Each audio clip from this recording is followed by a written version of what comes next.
We alive. Okay, Nana. Yeah. Have you know that our uncle Daddy Lumba has passed and gone on, right? Oh So yeah, yeah. those of you who don't know him, he's like an infamous Ghanaian hip life artist, and he recently passed away. I can't remember how old he was. I don't even know how old he was. He But wasn't that old. I swear he was in his 70s, but early 70s. yeah, so Daddy Lumba, popular. I'm not even going to go through the tunes, but we got a few anthems from the Ghanaian world. However, since his passing, he has left a disarray, disillusionment, and discomfort with all the women in his lives. Because basically, oh, look, now we can share a screen now we're doing this. Yes. Basically, this is what's happened. So, guys, if you haven't seen, let me start from the beginning. I stumbled on this story how one musician's death started a nationwide panic amongst Ghanaian wives. That's Daddy Lumba. I even thought the scandal would be that maybe they'd find out he's a bit fruity because he is very flamboyant for a typical Ghanaian man. Anyway, so this thing says that when it comes to funerals, there's a hidden conversation that's not had. And basically, Daddy Lumba had Mrs. Okusia Sewa Fosu as the legally married wife, his legally married wife. The marriage was registered, documented, protected by law. But other women who loved him, lived with him, raised children with him, also stepped into the conversation at the funeral. Their relationships are real, emotional, long term, but not legal. So this is a conversation that's happening in Ghana that this is the Ghanaian conflict. You can be a wife in practice, but a stranger in law. You can share a home, but not a right. You can give your life to a man, but receive nothing when he dies. This is what scares people, not the court case, the possibility that the law may erase him. So then this conversation is saying many Ghanaian women today are asking themselves, is my marriage even registered? Does his family even know me? What if he dies without a will? Will his other children appear at the funeral? Will I be kicked out of the house I built with him? These fears are not fiction, they are lived. And Daddy Lumba's story has made them public. And women are also discovering too late that their marriages are never registered. Long-term partners fear being erased because they're never made legal spouses. Yeah. Children fear becoming collateral damage in inheritance battles. Families fear chaos when secrets surface at the funeral. So I think there's more. So when a man dies intestate, which means no will, the family becomes the court. The living room becomes a battlefield, and the funeral becomes a discovery point. And Yeah. children become claimants, women become contestants, and all that type of stuff. So all that to say,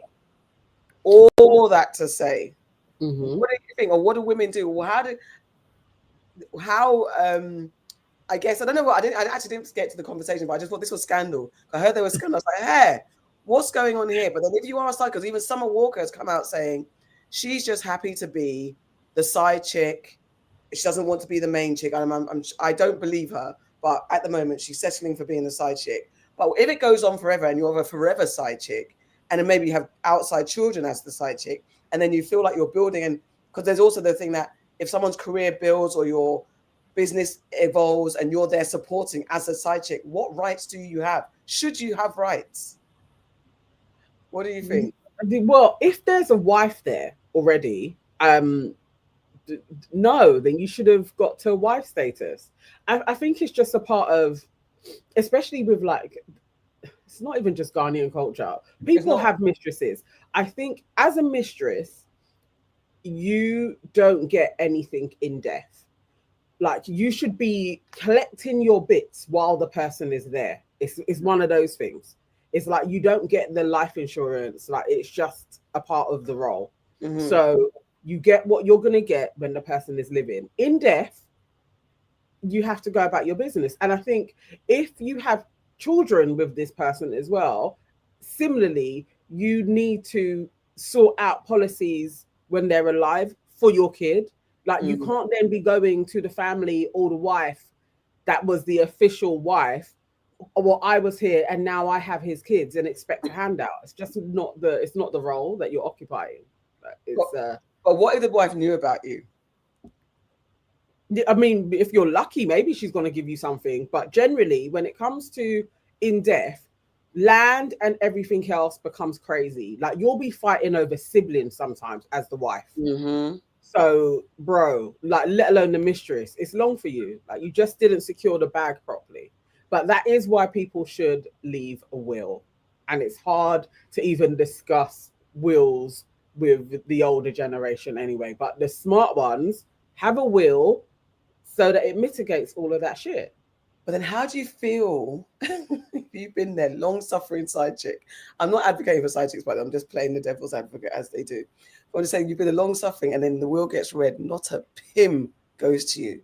And you could say that you've been the relief. His wife has stressed him, didn't give him everything that he needed, all the sex, all the cooking, all the thing. She's just a clothes shop, but yet he's just married before the kids, as they say. But yet you are the grifter. I would contest if I was a side chick living that life and I got nothing. I would contest. I'd have to cause some sort of drama. I'm not advocating with side chicks. I'm just playing the role in this conversation. I mean, but they do anyway. Yeah. The thing is, it's like I always thought that somebody would come out of the woodworks for my dad, and who knows, there still may be some child that he has somewhere that's gonna come forward. But you know, it's like there's always a little piece of scandal, and depending on if you are the side chick that is in good graces with part of the person's family, you may get something. They may actually go against the wife to be like, look, that she was his piece. She needs to get a bit of land. Like, who's gonna agree to that? Which angry child is like you? Like children, I'd love to know. And people in the chat, do you know of any such situation where the children sided with the side chick over their own mother? No, because like, well, for us culturally, the children are at the bottom. Like you don't rise to the top to be in control of anything. It would be the siblings. They have stake in the person if they're still alive, and then the wife. So let's say the siblings never liked your wife, they may back the side chick and be like, land is going that way. That's when like folks get crazy. I mean, dude needed to get his. I mean, he was young though. I think Russ just said he was only 60 years old, so he probably thought he had another 25 years in him. Yeah, he probably did. But still, he wasn't thinking about no will. He was out there chopping chicks and flinging his extensions left and right. I was like, oh no, not Daddy Lumba. You forget that even the old hip life artists are scandalous. But I mean, 60, he ain't even that old. He just looked like a 60-year-old from when we were kids. Yeah, he's just like he looks old forever. Uncle. Ah. It's really bad. But yeah, I thought that was an interesting story. That and it's not race specific, it's not African specific. There's always drama at the funerals, isn't it? There's always like, yes, I was here for. I'm sure it happened in Dynasty and Dallas as well, like in those type of lands. Literally cannot get.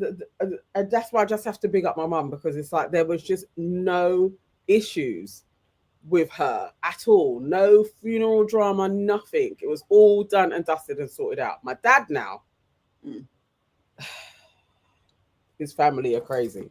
My mum's definitely got her will ready. She just made me power of attorney. We've just sorted all that out. So that's all done and dusted. Oh, so see how the women just get it all sorted?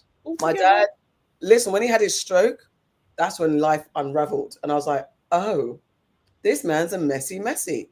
And thankfully he's still with us. I don't know how long he's got, but he's still with us. I know there's not one. It's nonsense. There's nothing. Do you know recently, just now, they've taken his flat because he's in a home and no one. Oh, yeah. That's how they did it with my dad as well.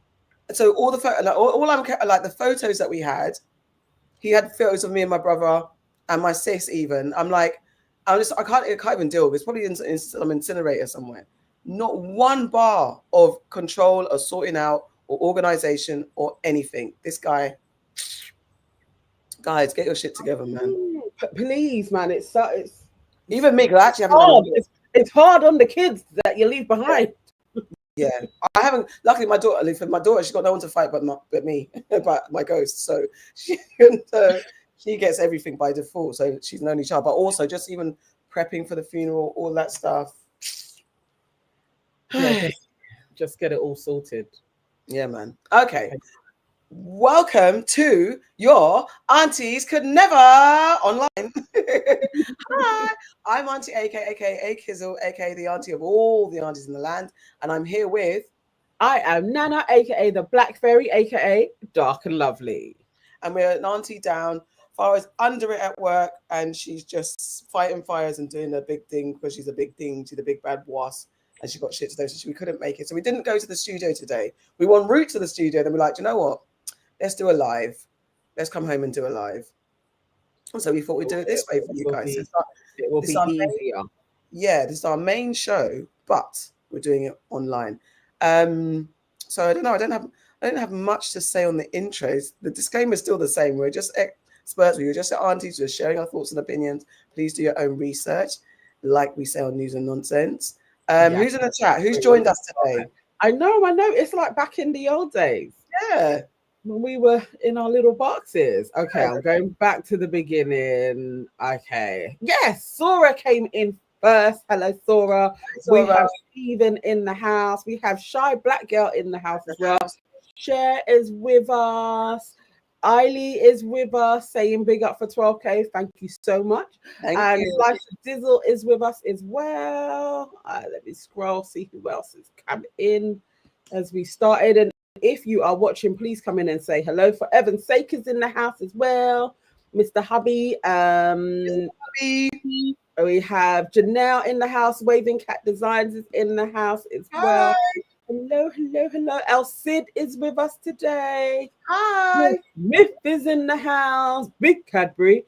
And we also have Fashion for Crime in the house as well. Hello. Hi. Welcome. People. And hello to people watching us on Facebook, and hello to people watching us on Instagram. Guys, hello. I have to show my t-shirt. Look at our t-shirts. Look. Aren't we pretty? They're in. Hi. This is my one. So obviously I am the center one. I'm going to show you the other two colors that we do. You can pick whichever color you want, black or taupe. This is AK's one. And then we have a denim version. And this is Farrell. That's Farrell's one. Yeah. We have all of our colors, all of our faces in rotation on whichever way. Yes. So you can pick who you want. It would be great. I feel like we could do a bonus for somebody that gets all of our faces, like 3 of them. Slice Diddle saying the black brings out the image. I think the black is the best setting. It really it does work best. I know not everybody likes black though. No, so you can pick what you want. And Will Smith said, "Oh wow, you can pick your favorite." Yeah, I didn't think that was you that actually suggested that. Made it happen. I think I said to you, like, let's have a rotation. I was like, oh no, you lot better buy mine. My front face one. So this is one of them. There's quite a few different designs as well, but everything will be live from tomorrow, ready for some discounts on Black Friday as well. So yes, alrighty, thank you. The merch is certainly merching. You look like Charlie's Angels. Thank you so much, Waving Cat Designs. Thank you. Bless you. All right, let's get on with the show. We're not going to be here all night, guys. Don't try it already. Don't try it. But please, you guys know what you needed to do on entry anyway. You needed to book the like button straight away, and also sign up to the YouTube membership. I will drop the link in the chat. Last time we were live, Cher actually gave 5 people membership as well, so that was amazing. So thank you. Let's go, because we had a conversation about side chicks and Daddy Lumba. Some of the comments were like, there was something that made me crack up, but I can't find it. And Waving Cat Design said, in avoiding drama, they created drama. People don't learn. Absolutely. No sympathy for side chicks. Some women like being a side chick. Look at Summer Walker. I don't believe Summer Walker likes being a side. I know. I need to find a woman that genuinely 100%. And when I say you like being a side chick, you have to, in every sense of the word. Not that you like it because that's all you got going on right now. You like it because that's all you're accepting. I mean, you actually, in life, from morning to evening, Sunday to Monday. It's Monday through Sunday. All the stuff you actually would prefer to just be the side chick. I need to meet a woman. There are people that say that. that they don't want the stress. Yeah, Okay. they don't want the stress of having like a constant. They just want to. They want the perks of a relationship. So the fun times, the dates, the hotel stays, but they don't want the mundane day to day. I think there are some people that definitely do that. Can we do a poll? Okay. How do you do a poll? Is there a poll facility? Yeah. Let me. Yeah, I'm gonna try and figure out. Well done, Chair. Side chicks get your property in your name. Wives also need to be understanding of side chicks. She's keeping your man fed and helping bring down the stress. It needs to be a communication. You can't just be. You need, if that be the case, for a wife to acknowledge the side chick, there has to be a blanket agreement. She can't be surprised at the funeral. Yes, like everybody needs to know their role. Okay. Right. Can I do a poll? Can you do a poll? No sympathy for side chicks. Yeah. I mean, as I get older, I have an understanding, but I've always been very anti-side chick for my life and for other people's lives. I just don't welcome it for any woman, any sister. And side men, no. Managing a husband is a lot. So side chicks don't want that responsibility. Yeah. Okay. All right. What's the poll question? How many people believe that? Oh no. What's the question? do side chicks really like being side chicks? Yes or no? Do you believe all side chicks? And yes, and we can ask about side dudes as well. Side chicks have to spend Christmas alone. Poor them. No, they go with their girlfriends and stuff. Or spend it with another family. For heaven's sake, you better come out of this chat. He said, I've heard that side chicks actually enhance a marriage. You better delete. Okay. All right. The poll is there. Come on, guys. Where's the poll? Where do you see it? You see it at the top of the chat. Okay. Guys, do the poll. Do the poll. Yes. Do the poll. All right, let's move on. While we're doing that. Okay, so we can share videos this time. Yes. I'm sure you guys have seen. Oh God. Jules Santana, member of Dipset, rapper. Some may say a legend in the game, but he sparked controversy after a recent show clip appeared to show him downplaying the importance of reading while discussing financial literacy and modern learning. The clip's gone viral. And basically, he's saying that traditional reading is less essential in the current digital era. I wanted to say idiot. He highlights audiobooks and online content as alternatives. And he said, I'd rather be street smart than book smart. It's a tragedy. I'm going to play the clip, please. Oh my God. I was just like. Slicer Dizzle is asking, isn't Jules the same one with the fake teeth?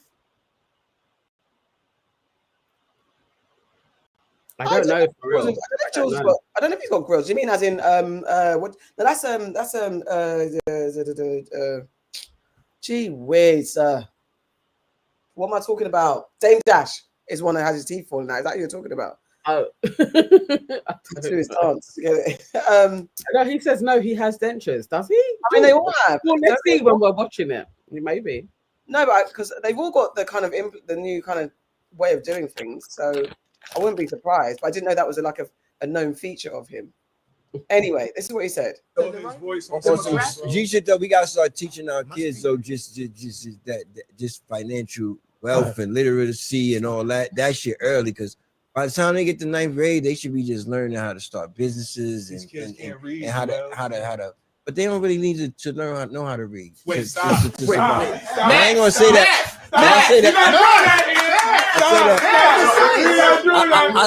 I say that respectfully. I'm not saying that in a way to be literate, because you're not supposed to be illiterate, but you can. What's more important, reading or math?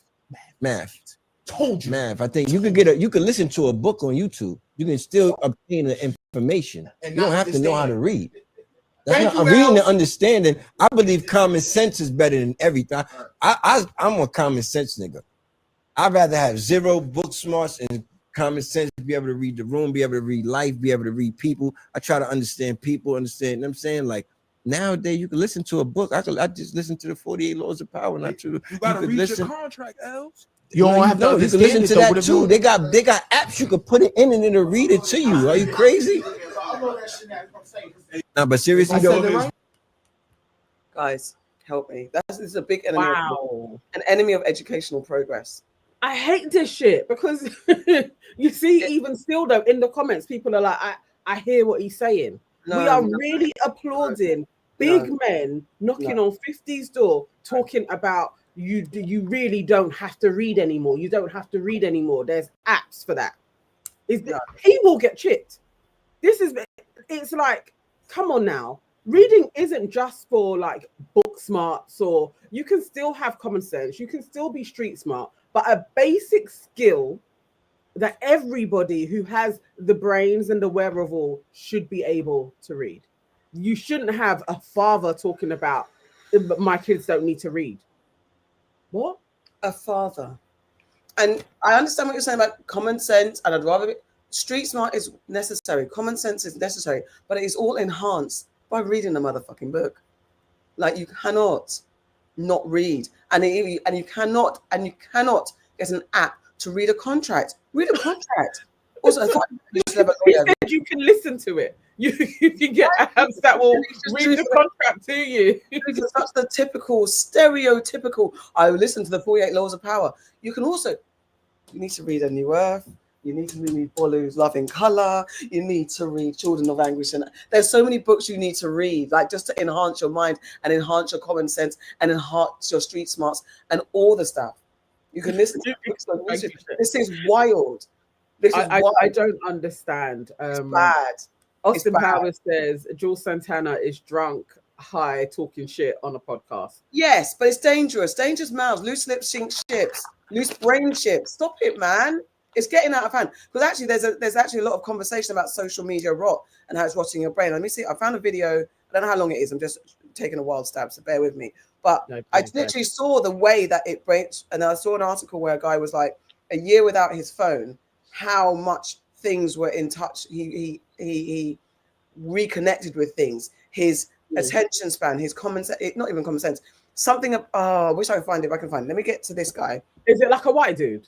Yeah, did you see it? He wrote a book about it. I cannot remember. I don't know if he wrote a book, but I just saw a slide through of it, and it's true because it's like I hate leaning into the fact that we've got a short attention span.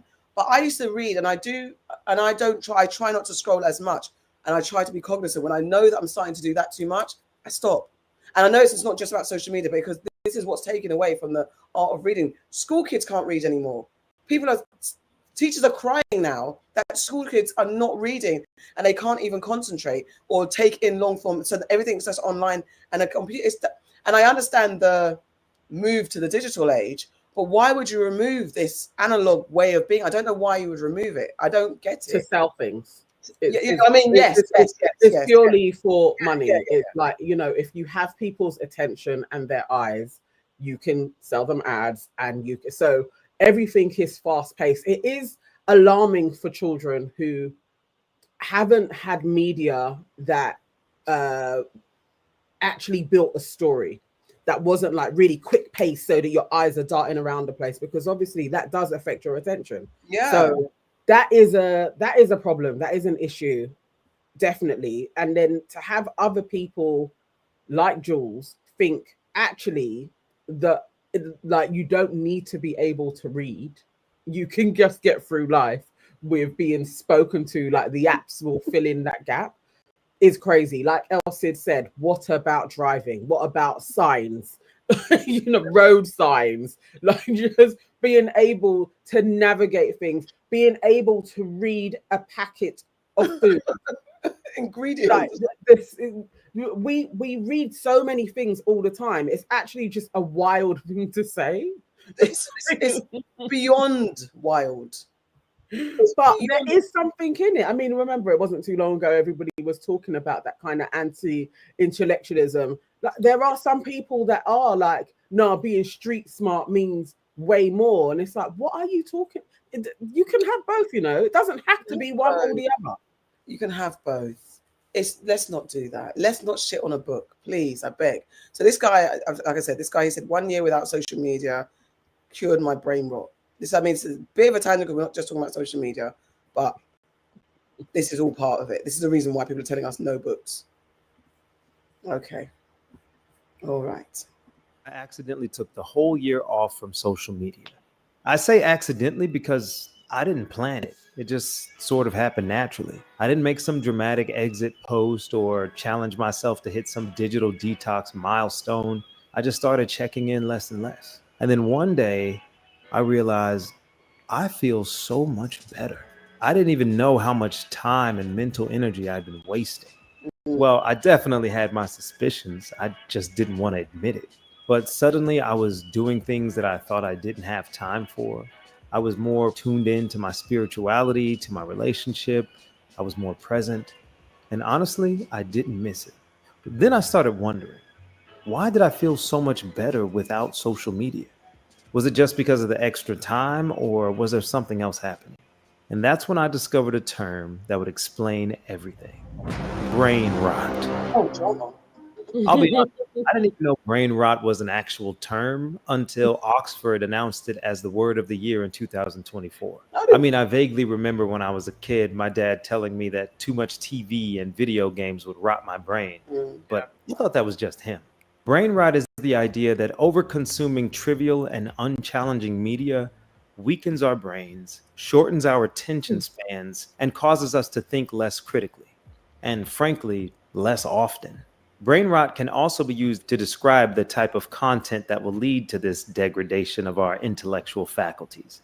So think stupid memes or hyper-edited shorts. And while there's plenty of anecdotal evidence that something is happening to our brains from all of this scrolling, there's actually some science behind it as well.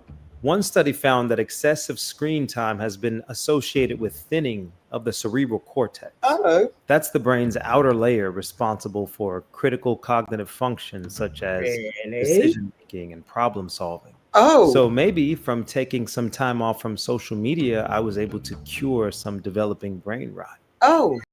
Over time, I was able to decondition my mind from the instant gratification of swipes and the dopamine hits of likes and comments. And the more I stayed away from it, the more I regulated my mind and my body, and I just didn't need it anymore. So is that the answer? Should we all just go back to flip phones with no web browsers? That is a path.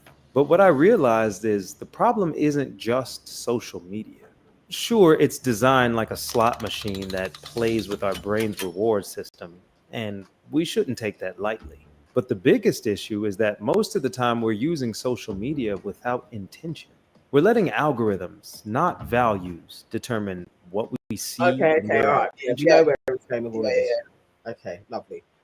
I mean, yeah, I guess everybody does need a little bit of a detox from time to time. But somebody said, is he not on social media? He's on YouTube. That's the thing. But I suppose YouTube, you could be like you're on TV because YouTube now is a thing. Depends on how you consume it, because you can watch YouTube through your TV. You can watch it on your laptop. It's so weird, the boundaries of what it is. But I do think, because I told you for the past, I think it's 2 years now or a year, that no social media after midnight, no social media before 8 a.m. But I do slightly scroll through YouTube looking for videos to watch. So that's a little bit of a thing, but I'll settle on maybe one long form thing on YouTube or watch something. So I don't know. Will Smith said Nana's rotten attention span led her to. I did the same point. But when I know where he's gonna go with the thing, it's just all right. Let's keep it moving. But it is a part of it, because I will do that digitally. You know, when you know what the ending's gonna be, I'll just scroll past. It's off. Definitely when it comes to watching things, like I will have a game playing. So there's something in the double screen time. My daughter now, definitely, she's watching stuff. She's a Gen Z or whatever, and she's just like multiple screens going on. Yeah, that's a problem, because they're actually changing how they're making films now. Yeah. So that the narrative is really spoken so that you don't have to watch. Yeah. Because most people are a bit of a sideways watcher. They're actually watching another screen. So that is a problem, definitely. But reading, we all need to work on our brain matter. So reading more is important. So Jules is chatting shit. He's an enemy of common sense. How dare you say that? And so you're all for common sense? You're not. Actually, I think, Cher, was it you in the group asking about a book club? Yeah, someone asked about a book club. Yeah. Yes, she says Hawaii ACN book club. I don't know. AK would have to run it because all I'm gonna be recommending is The Alchemist every week and self-help stuff. So let's we won't get very far with my book selection. Yeah, I mean, yeah, I'm reading about. The thing with me, I've got about 45 books on the go, but that is also a thing because that's changed in my life because there's no way I would take. I've taken so long to finish a book, and it's a good book. I do actually have books I can just read through, which grip me. In between this book, I'm taking a long time to read, but I've always been like a one book and done and can move on. But I need to figure it out. So that I think, especially when the new year comes in, I'll kick into I'm going to read an hour before I go to bed and stuff. I've been very slack since I came back from holiday. Where did I go? Maybe Toronto or something. I've been slightly losing my. Maybe we could just set it like a, when you get a new book and you just put it in the group. Yeah, I can do that. It doesn't have to be like crazy formalized, but you're just like, look, I'm reading this one, guys. Whoever wants to join me, and then within the group they can chat about it. All right, let me do that. That's quite a fact. Butter. I'm reading Butter by Asako Yuzuki.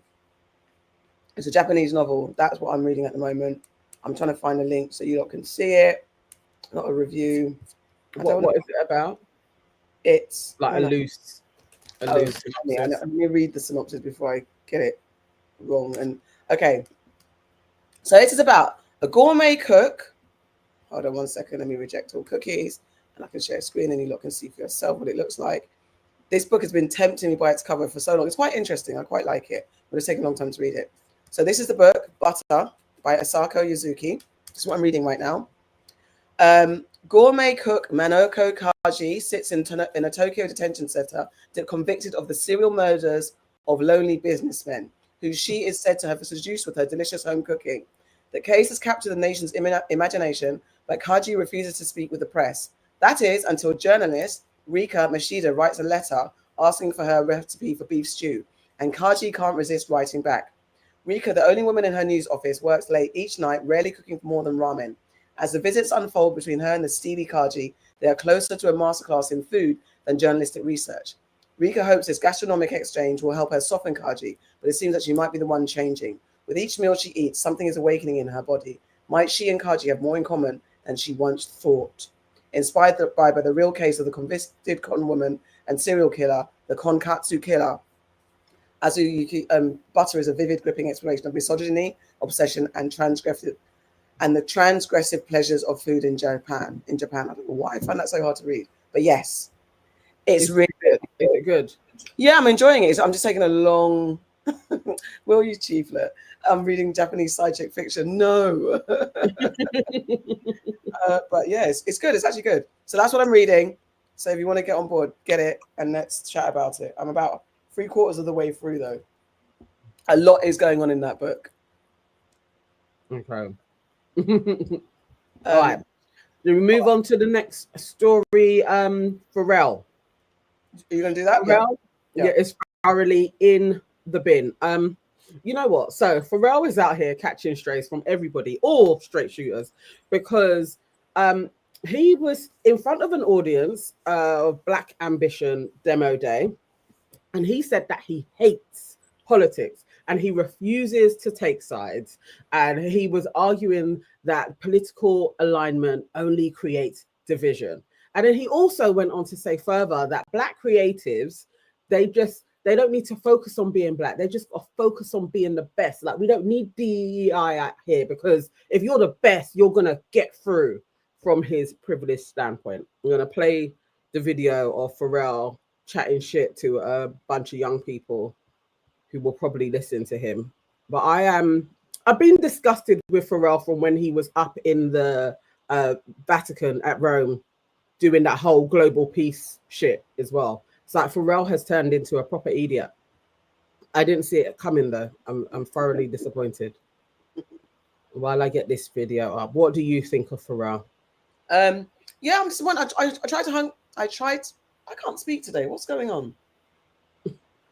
I tried to hang on in there with him, and like, you know, he's been unproblematic, great musician, but there's a lot of stuff that he's doing. I'm just like, Pharrell. Have you seen his face? He's aging. Remember, for time he wasn't aging. Pharrell is aging. Anyway, here we go. He's aging. I mean, look, that's fine. He has to age somehow. And in your heart, do you think for what it is that you do and who you are, do you think you're the best? Okay, so do you want the job because you're Black or because you're the best? Do you want someone to support your startup because you're Black or because you're the best? Right, so I think now for me, it's about us having the best ambition. That's the reason why you should support these businesses. Yes, they happen to be Black and brown, but it should be based on the thesis that we're the best, not because we are a total shade of a skin color.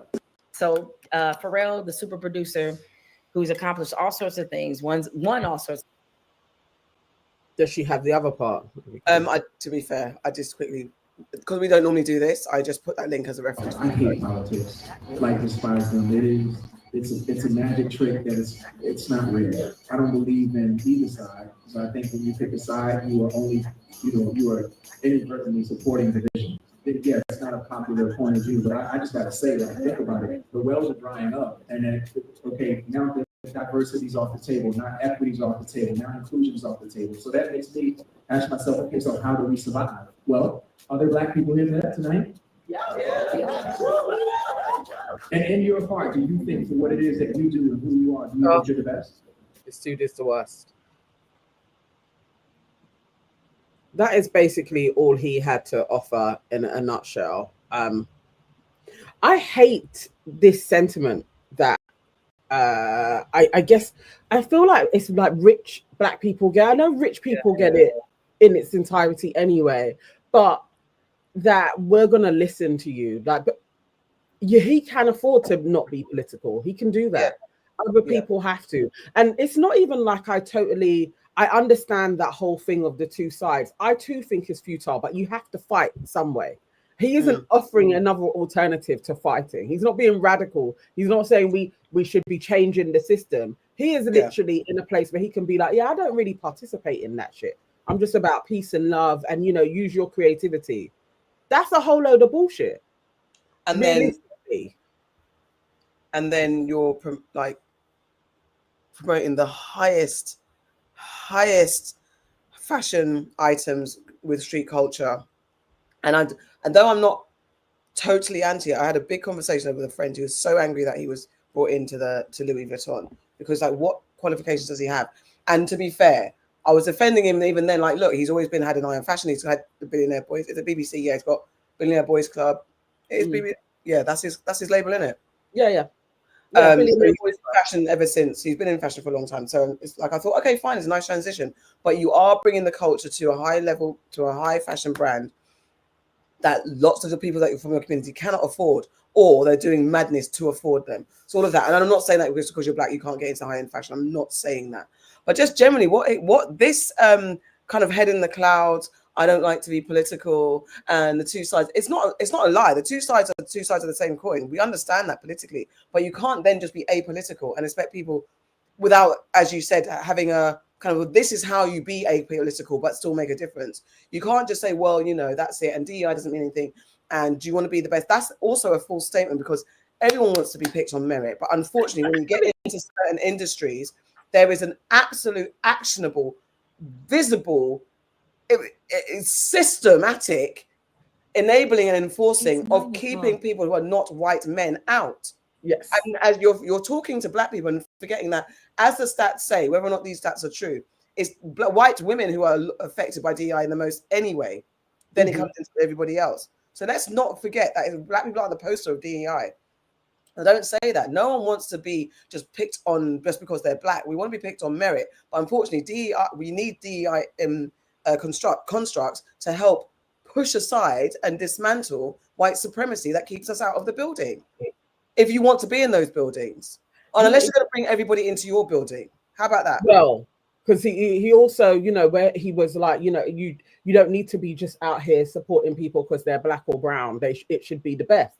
And it's like, bro, you know that this isn't how it goes, but this is what they do. Mm. They allow 1 or 2 blacks to get through, and they will, once you get through, they I don't know what type of brainwashing takes place, but they always revert back to this. If you just pull yourself up by the bootstraps, you too could join me here.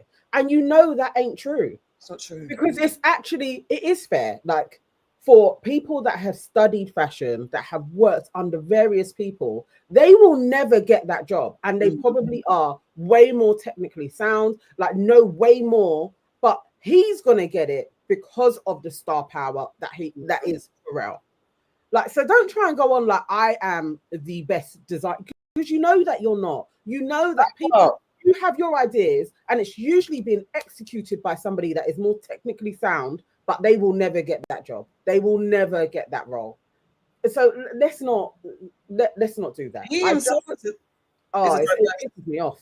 He could be sick. I mean, you don't want to think about it. He's a diversity hire himself, because you're cool and you're black and or Blasian.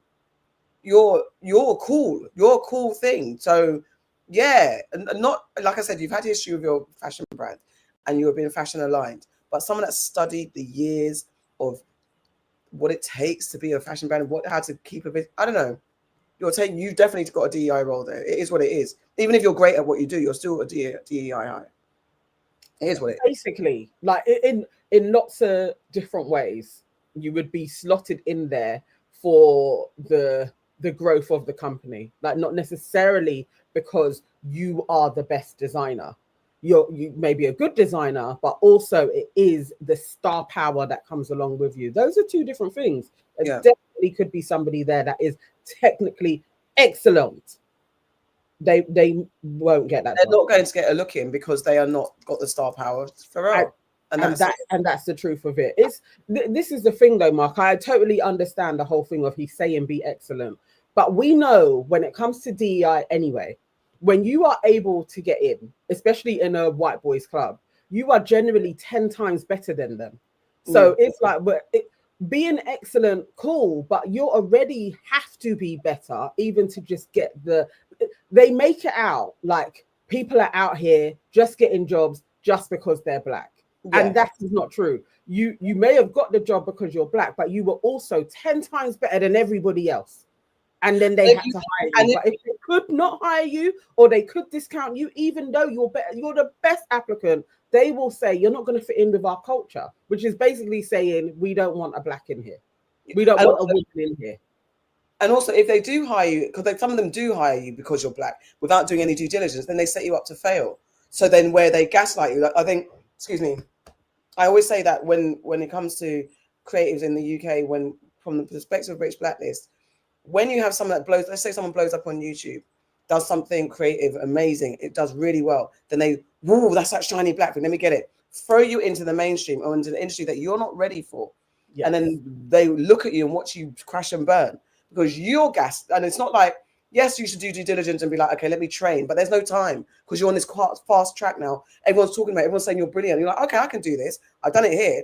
Not giving the keys to the kingdom. And then because they're all wrapped up in that, we've got to tick boxes. And you're a tick box exercise. No one wants to be the tick box exercise. That sets you up to fail. And then when it doesn't work, then you crash. We had Ajani and Dreaming Wise Black on our last episode talking about the barriers to entry and the amount of restrictions they put on Black creatives, even when you get through.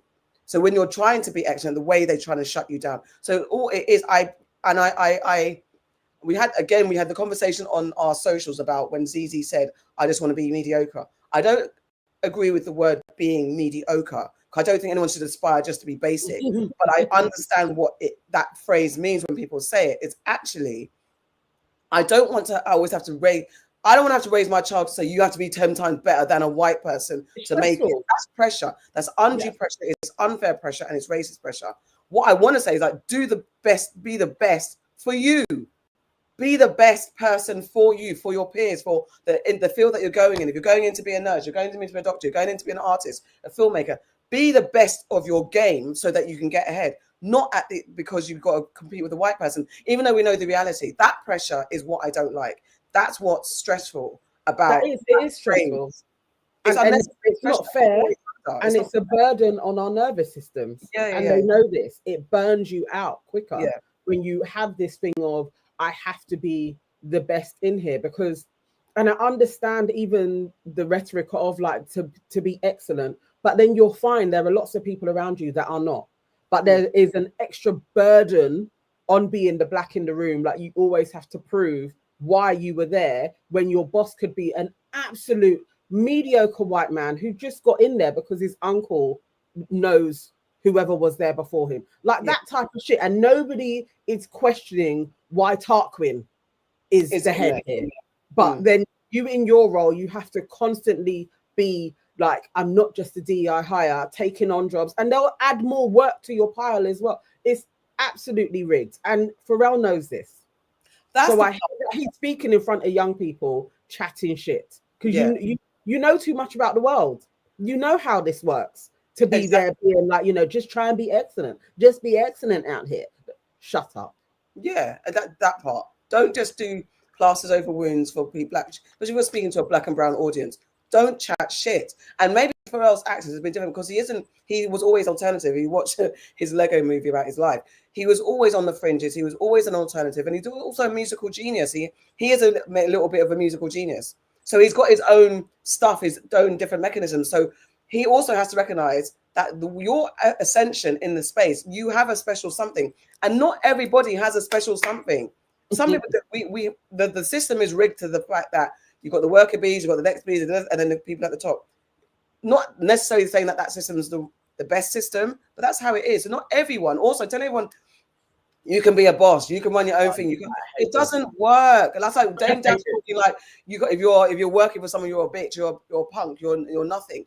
All of that is the way this world is. We need people. Not everyone can be an entrepreneur. Not everyone can be the top of their game. Sometimes people are just like, I'm the regular ABC. I'm just the regular ABC. Be a good person. And we need them. Be a nice person. Like working in a supermarket. Don't be a bitch. Just be a good person and be good at what you're doing. But then you don't. I don't know. It's a weird thing, and I understand. Don't say to people, "Don't be excellent." That seems a wild take to say in itself. Don't tell people just strive for the middle and don't have aspirations or hopes and dreams. But also, don't put the cosh around your neck. You've got to be better than every white person here. That's fucking out of order. It's out of order. And it's not okay. But also, I just think most definitely not everybody is cut out to be an entrepreneur. And I hate that we live in this world where there's so many people talking about like everybody should have a side hustle. It's a hell of a lot of work, and it sets people up for failure and to feel like failures because it's hard. Then you got to do it again and again. And sometimes people are just cut out for their personalities, their temperaments, and their ambitions and what they want for their lives to just have a wage. I would prefer everybody didn't have to work and you just picked what you wanted to do like a bird and things came to you. I would love that for the world. I think, and there is enough resources for that to be factually true. Like it could absolutely happen. But we're in this space. But some people just work in Sainsbury's. There are lots of people that are great in a supermarket, very pleasant. They make it easier. They're good at their jobs and they're raising their families. You don't have to be working 80-hour weeks. It's cool. Do your thing. And they're still valuable. We still need them. Yeah. Long. Pharrell, your progress. You're just in that deluded bubble. I think it's time for celebrities to wrap it up. Unless you're really politically aligned or business, like if you really have, I don't know what it is, whatever it is you feel like you need to speak about, be an expert in that. You be excellent then. Be excellent. Pharrell, you weren't excellent in your knowledge that you're dropping. You weren't. You didn't give gems. You just gave platitudes and kind of headline quips. You gave Instagram memes of information. You didn't give the actual gems and real truth and honest. And you didn't have time, so then don't say that. We heard his speech when he was in front of the global world, whatever they were up to at the Vatican. He was chatting shit then. I don't know, they got him. Because I think of like Pharrell back in the day when he was doing flipping ratchet videos and skater life. It's like, I don't know who this guy is. I literally see him and I'm like, who is he? Like, what's happened? Well, I mean, he was never super like, but he was just, it is, you grow up, you get richer, and the worldview is different unless you stay in the mud and stay really connected. Excuse me, your worldview is different. So pray it never happens to me. Success, financial success, sure, but just the Lulu, I don't want. Or just know when to be quiet. Or be real when you're speaking, because I what he's saying is not. Anyway, so we're going on. We said it. He's an enemy of progress. Anyway, so I've got a thing. Austin Okolo questions Samuel Leeds on race and reform in the UK. So property engineer Samuel Leeds took part in a direct conversation with Austin Okolo. I've just discovered him. He's like a Instagrammer, news person, after renewed attention on his political views and his support for Reform UK, whilst being married to a black woman. The interview follows their earlier viral exchange and brings together issues of race, immigration, identity, and public debate in Britain. So basically, this man, Samuel, decided to talk about the fact that he's voting for reform whilst married to a black woman. So Austin is the guy that does the Gen Z Awards. You heard of that? Yeah. Oh, okay. Me and Farrah went. Garden did they sponsored one of the awards. Oh, right. So it's quite a big award show that he does, and it just celebrates Gen Zs that are doing great things within their field. Yeah. Oh, okay. We should definitely have him on. Actually, he's a really interesting guy. Like, super smart. Very, very. It's the first time I'm taking notice of him. All right. So you'll be voting reform next election. Yes. And you claim to say that you say you're not racist, or you've got no biases, etc. No. But the reform is known to be anti-immigration. Yeah. Not even anti-illegal immigration. Just immigration. It is. Yeah. Full stop. And you're married to an immigrant. Yeah. Your kids wouldn't be here if it wasn't for an immigrant. Yeah. Frankly. Absolutely. On top of that, there's been some absolutely ridiculous statements made about immigrants. So, or even people that were born here. An MP, reform MP, I can show it to you. She said she finds it mad that she sees adverts of black people and light-skinned people or Asian people. So she said she finds it mad that she sees adverts with black people and Asian people in this country. Well, she said, that's because it doesn't reflect society. Yeah. But you've got black family, Samuel. So the party that you're supporting argues that your family doesn't reflect society. Yeah. And these are people that you want to advocate for. Yeah. I mean, I don't know the MP that you talk about or what she said. Oh yeah. Oh no. That's right. I'll show you now. That's not a problem. When I see adverts full of black people, full of Asian people, full of people that basically are any this or anything. Wow. Sure. But you're voting them. No, that's stupid. But you're supporting her. No, this lady, practically speaking, she could be the prime minister one day. If you vote reform, am I wrong to say that? Okay. So like, I'm not gonna lie, it's very controversial. Like, it's very you're not making sense, Samuel. No, I understand what you're saying. So what you can talk about one MP who says that, but let's look at the reform policies. What are the reform policies that you disagree with in regards to immigration or whatever? So we'll call two things like that. So let's talk about the policies, but talk about the people behind the policies, because humans make Nigel Farage. But let's be quick. Humans make policies, right? Nigel Farage. I know Nigel. Humans make Nigel's policies. a great guy, by the way. Humans make policies, right? Oh. If you've got ill intent behind what you're saying, if you've got certain biases, of course you've got certain policies now and not power. You just say that when they are with these biases in mind, that they might same way you said we left the EU, which has been a disastrous decision, but you didn't have the full understanding of what that might lead to. Same way you vote reform in, you're seeing their MPs making these comments in public, by the way. Imagine what they'll be saying behind closed doors. If you can say that in public, can you imagine what you're saying behind closed doors? And these are people that you want in controlling our country. So when you say now, I'm gonna vote reform, and they've got these opinions, are you not concerned yet that these humans with these human opinions and these human biases are going to run the country that could impact laws that can govern us and govern your children and govern, your black children, your black wife, and your black staff and your black colleagues and your black friends? So you say you'll be voting reform next election.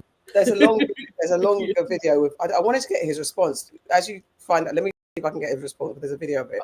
But what do you lot think so far? Madman.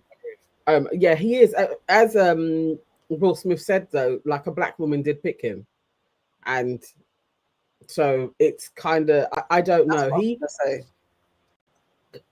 It's wild. So he has this take. He can't say too much about reform, but that's who he's picking to support. So when he's asking him about like what policies are you against in terms of, why don't you say what policies you're for? And then we can go from there, because you're the one that actually wants to, you're going to vote for them. I don't know how you can have a black wife unless she also is anti-black. You're on mute. This wouldn't be my portion in life anyway, but there's no way I'm going to be married to a white man that's talking this shit if I didn't have some issues. And she must know this is how he feels. Because you're going to lay in bed with a man that's going to talk this shit. I'm flabbergasted. Let me try and scroll to where he's talking. Telling Willingham House. Yep. And I was in the process of refurbishing it, and I was approached by a company who offered to give me guaranteed rent of £35,000 a month. I don't know. That are British weapons. I mean, so what's your point? The government, our government caused problems in other countries. Yep. Therefore, we should now host them in, and we should now allow. No, that's not what I said. I'm just wondering. I'm trying to look at what you are saying. I'll tell you my point. So I'm saying that the government had part to play in the wars that have led to some of these asylum seekers wanting to leave the country. Yeah. So, and they're coming here because of the problems that they've had a hand in creating. So don't you feel that the UK has got some form of protection over the people? No, I think that the UK government should stop funding the wars. Okay. And I think they should stop sure. being corrupt. Oh, you do. Mate, I only know Amanda. Like, I had these, like, when I said these 3 girlfriends, one was the age of 12. Like, I'm stretching. I'm trying to make myself. This is about his relationship. Let's go. She's my black queen. She's just my queen. Oh my God, hold on. In total, I've had 3 girlfriends. And are they all like multicultural kind of? One was white. Yeah. Second one was white. Third one was Indian. Oh, interesting. And then my wife. But those relationships were short, and I was very young. I've been married since I was the age of 22. So you always been to like different races, essentially dating wise. I think women are beautiful, yeah, and I can appreciate a good woman from any race. Yeah. And now my eyes are for my wife, for sure. So I don't really see Amanda as, oh, she's my black queen. She's just my queen, for sure. Yeah. And is it different to dating other races at all? Mate, I only know Amanda. Like, I had these, like, when I said these 3 girlfriends, one was the age of 12. Like, I'm stretching. I'm trying to make myself look a bit more. You got more girls. Yeah, I ain't really got girls, mate. I've never really been like that. A ladies man. No, not really. Like, no, I love women, and I can appreciate a beautiful woman. But like, even when I left school and that, for me, it's just business. Like, you're definitely punching, mate. Well, I'll take that as a compliment. She's amazing. All good. But so let's move on then swiftly, right? So I'm cringing. This is hard. This is hard to watch. Let's see what he says about teaching children about race. And then we finish. God, go on. Which you've shown. So you might not reach your potential if it wasn't for certain people giving you the hand that they need. Yeah. So there's certain people. So when you say I had the best person for the job, there's people that might be the best people for the job that would. It's harder for you because you're black. They'll say no. And I'll say they're wrong. They might be wrong, but because they don't think from it's harder. From a spiritual point of view, I agree. From a spiritual point of view, I get because that. They're just like, no, it's not harder. It's the same as me. Like, do I get treated differently because I'm not educated? Yeah. Probably. But if I go around thinking it's hard for me, what you focus on expands. It will make it even harder. So is it harder for a black person to be successful than a white person? It depends, actually. I think if you want to be a rapper or a musician, it's probably harder to be a white person. Maybe. I don't know about that. Maybe I'm wrong. A lot of successful white rappers are there are. Listen, I might be wrong. Yeah, for sure. I might be wrong. Yeah. But what I'm saying is, if you're black, white, man, woman, like I'll give you an example then with gender. Is it harder for women to get on in business than it is for men? Oh my God. Well, in some ways it's harder for women, but they've also got advantages because people will feel more inclined to help a woman than help a man. So if we're at the petrol station and my tire's flat and I'm like, oh, I need someone to charge me up because we're out, our electric's gone. I'm not going to go and ask someone. I'll ask my wife to ask someone. Because if I ask someone, they'll be like, oh, no, you don't think it's patronizing that you're saying that, you know? No, it's tactical. tactical. Yes. Okay. Which I don't have a problem with.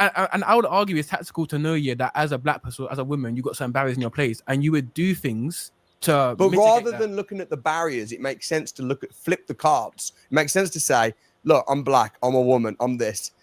How can I? Not that it's massively different anyway, but how can I use things to my advantage? For sure, it's both. So I'm saying by knowing that you are at disadvantages, that allows you to have the thought process to actually do things that can actually do things that will work in your advantage. But if you go into life now, not being aware of the barriers in your place, you could lose. Yeah, quite badly. I'd like to think though, and I might be wrong. You got to be tactical in life. You got to be smart. You have, but I'd like to think, and I might be wrong, that the color of your skin or having a foreign-sounding name shouldn't have much difference. If you're about trying to do business, it should. Now, I know that it can, but it's really wrong. Of course it is, and it's stupid. And most business people, though, certainly that I know, like I remember when I met a guy who, when I was only like 19. And he was a bit rude to me. He was like in his 50s, 60s. He was a bit rude to me, and he clearly judged me. And he said to me, you should come back when you're old enough to grow a beard. Yeah, and I was 19, and I was like, and I felt a bit like, and I didn't even feel angry. I felt more like shame, like, I'm too young for this. A few months later, I found a property deal that was a really good property deal, and I mentioned it at this event, and he ended up buying it from me. I don't think he bought it from me because he liked me. He didn't want me to win. He wasn't in my corner. He just wanted the deal. Yeah. He just wanted what I had. So I think when you're able to provide value and just be really good, even if people are a bit racist or discriminating, they'll be like, I don't really like black people, but I like his property investment deal. Sure. You know what? I'll put it aside. You know what I mean? So, and that's ultimately, I'm with you on that. You know, just to run off here, I'm with you. Like, be great, no matter what goes in your place here. Yeah. Go and be great. Go and prove people wrong. But at the same time, you were able to get to the point now, where you could flip that. But like, you needed help to get there. Yeah. So there's certain things in place to celebrate. Guys, have fun. Watch this at your leisure. Oh my god! You know what? There was a clip that I saw where he was taking umbrage to black award shows. Yeah, here. Is it that? Black award shows are racist. I was literally like, oh god, oh lord. But ADHD and dyslexia, nobody will know what's actually with ADHD and dyslexia unless you have it. Same way, if you're not a black person, you won't know what's that to be a black person unless you are a black person. So when there's certain things that's done for black people, I just think it's okay to not have an opinion. And I think you don't see me protesting about it. I'm not saying that it shouldn't be allowed. Yeah. I'm just saying. I just said I think it's a little bit dumb. But why do you need to have an opinion on it though? Why you asked me what my opinion was? Let me see. Go back to the beginning of it. Or whoever is awarded these black awards, they should be fighting for the top awards, which they can do. Which they can do. Go back a bit. Or whoever is awarded these black awards, they should be fighting for the top awards, which they dedicate to celebrating black people. I think it sounds dumb. So why do you think it sounds dumb? Well, like, do you mean like an award show? Business awards, but it's black. Yeah, it doesn't make sense to me. So what do you think's dumb? Like, break that down to me. It's foreign to me. It doesn't make sense. As in, it sounds to me like it's. And again, I don't mean to be offensive. You're about to be offensive. Wow, I'm just saying how I see it. A black business award show. It's almost like you can't get an award, a proper one, but don't worry, we'll do a black version. Okay. What? A proper one. And I've seen some of the guys I know what she's talking about that are winning awards, a black award, and I'm like, would you know to see names? All right, I'll say names. There's a guy called Anthony Lavelle. Okay. Who entered a show which was a black award show, and he ended up winning an award. Do you know what it was called? I think it was called the Black Business Awards or something. Okay. Yeah. And he won an award. And why do you think that's wrong? I don't think it's wrong. I just think. Why do you think it's dumb? Because the guy's super successful. The guy's a multi-millionaire. He don't need. It's almost like it would make sense if normal award shows, were never giving awards to black people, and they were like, you know what, we're going to do our own award show. But that ain't the case. Anthony Lavelle is super successful, man. I agree. I know him. I know he's a defender, man. He can get any award he wants. Yeah, for sure. He can apply for the property award show. Do you think it pigeonholes black people by having these award shows? I think it segregates a bit. Yeah. And I like whenever something's like black this, black that. Yeah. I just don't really get it. So here's what I would say, right? So I understand. Help me out though, because you're a black man. For sure, so maybe for sure. you can help me out. Maybe you can educate me. You know? Yeah. So, you know, like for sure. You know what Asleep for Peace said? He has mixed race children. Flips. That's somebody's dad. Oh Lord, I swear. If ever there was an enemy of progress, it's the woman, you know. It's a woman. You chose him. I need to see her. I need to meet her because this is 4 kids. Who says this? They have a £30 million mansion in Dubai, apparently. I mean, no, apparently he's like really wealthy. And you're this. I mean, I get it. Maybe she's like, I don't even care what his little opinions are because I'm living large. I'm living in Dubai. County flat. Shut up, man. For your children, depending on how their mindsets are, there are lots of people now all over TikTok talking about their parents and how they absolutely fucked up their minds because of their racist opinions. Like, depending on how enlightened his kids are, a few of them, you got 4, at least 2 of them are going to think their dad's an idiot, like properly, because he is. Look, he's not. He makes money, but he's a simpleton. Listen, he's not actually the only person. Black people as well are other ethnicities who talk about awards being, you know, siloing, divisive, segregationist, and all that type of stuff. People say that. People of color do say that. It's not like what he's saying is that. It's just he's stupid. But there have been arguments where, like, why have we got black awards? I don't want to. And the fact that he's saying that, people are saying, using the words normal, proper for the general awards. And well, he's a millionaire. Why can't he win a big? He said normal. He said what about the normal awards? What about the normal ones where he can win? But did he win? Has he won a national normal business award? Has he?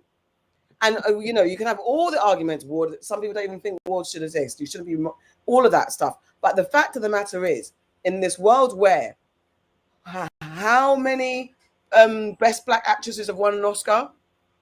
How many it's still on like 2 or 3?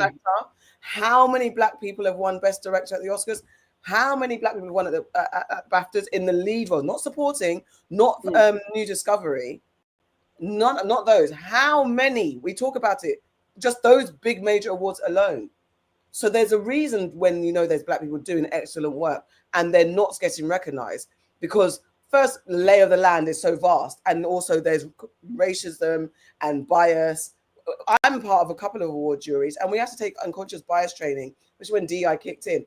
Every single year, you have to watch like unconscious. You have to do some unconscious bias training to flip your mind from the biases of your natural self. But he's an idiot. No, 100%. He's a dickhead. He is a prize. Not even putting forward a critical argument. You're just like, why does that exist? Literally, all I ever ask for is for the racists to just be able to debate properly. Like, you know, like sometimes just once it like 2 out of 10 points will make you be like, interesting. Bro was just chatting shit. Like, that's all I ask. If you're gonna go in there with I've got opinions, at least be able to shut down a couple. Listen, he compared blackness or labor to having a beard, but she still doesn't have. Like, I was having a beard. But the guy said he's a bit young, so he was saying my youth, because I'm young, I wasn't taken serious. Is the same as your blackness, was basically what he's saying. And then the guy still bought from me anyway. You know, you're just like, bro, dude, please. And if I was his wife watching that display back, she gets it every day, bro. This is not new. I would be so embarrassed. I mean, but it's okay if you keep it in the house. Like, don't have viral clips where you're just looking like an idiot. It's embarrassing. I missed this earlier on. Take the mics away from these clowns. Thank you for being a member for 16 months, waving cactus eyes. Thank you. Waving Cat Designs, you're again one of the first. Thank you. Yeah, man. Thank you very much. I swear. Read what Cher's just put in. Hold on one sec. Cher says Amanda was born and bred in Zimbabwe. Her parents decided to immigrate to England due to the poor state of Zimbabwean economy, so wanting to create better opportunities for themselves and their kid. So she comes from a bit of a background, so maybe there's some blindness to what's really going on in here. He's got a real immigrant wife. He got a heavy on the immigrant. Heavy on the immigrant. An authentic one. And this is from like people that I know that are from Zimbabwe, though. Like his sentiments are not too far off from a lot of Africans. Yeah. That have similar thoughts and views and placements of hierarchy of whiteness to blackness. Like it's still there that, you know, that not to excuse it, but she's come from a past and a history that at her least family were probably wealthy though. Like I especially a lot of Zimbabweans that have been able to come over, it weren't like they're not poor. A lot of them were actually very wealthy. So obviously, like an elite class of black, it doesn't matter where the elite classes are, the Asians, blacks, it doesn't matter. They generally view common folk as the dirt on the bottom of their shoe. So I wouldn't be surprised if she has taught him a thing or two that he is now subscribing to. I would not be surprised. It's a lot. My black king, my white king, enough already. Anyway, moving on, because he's a whole enemy of progress. Whole. Where do you want to go next? Okay, all right, next one. Who else is on the list? All right, so Burna Boy. Right. Okay. Burna Boy is actually getting it in the arse, like already. He's losing ticket sales and all sorts because we have seen that he has not been treating his fans very nicely. So the main thing that put him in the internet streets is there was a fan in the front row and the girlfriend was sleeping and he tells them that they must leave. And he stops the show and he's like, you must leave. Your girl is sleeping. It's not nice at all. He's actually quite rude. Let me see if I can get the no, that isn't the video of it. Let me see. Yeah. What do you think of him while I'm trying to find this? I mean, I'm a super Burna Boy fan. So it's disappointing when you're like, you try not to have faves and we're old enough to know not to put people on pedestals. But I thought this was, do you know what? To be fair, I had a conversation with someone who is an artist and they were like, though, maybe his delivery was wrong. They did say that having someone in the line of sight that's doing something that's off can distract you the whole night. And it is, so there's an element of what he was saying made sense. That's Pharrell. That makes sense. However, his delivery, and it was the cockiness afterwards when he's just like, I don't want no broke. It's annoying. It's like, you shouldn't have been live. It just wasn't great. And it follows his reputation that he's not necessarily a nice person and he's so that's unfortunate that everything coupled with that, it just doesn't look good. It just doesn't look good. I mean, I guess maybe so.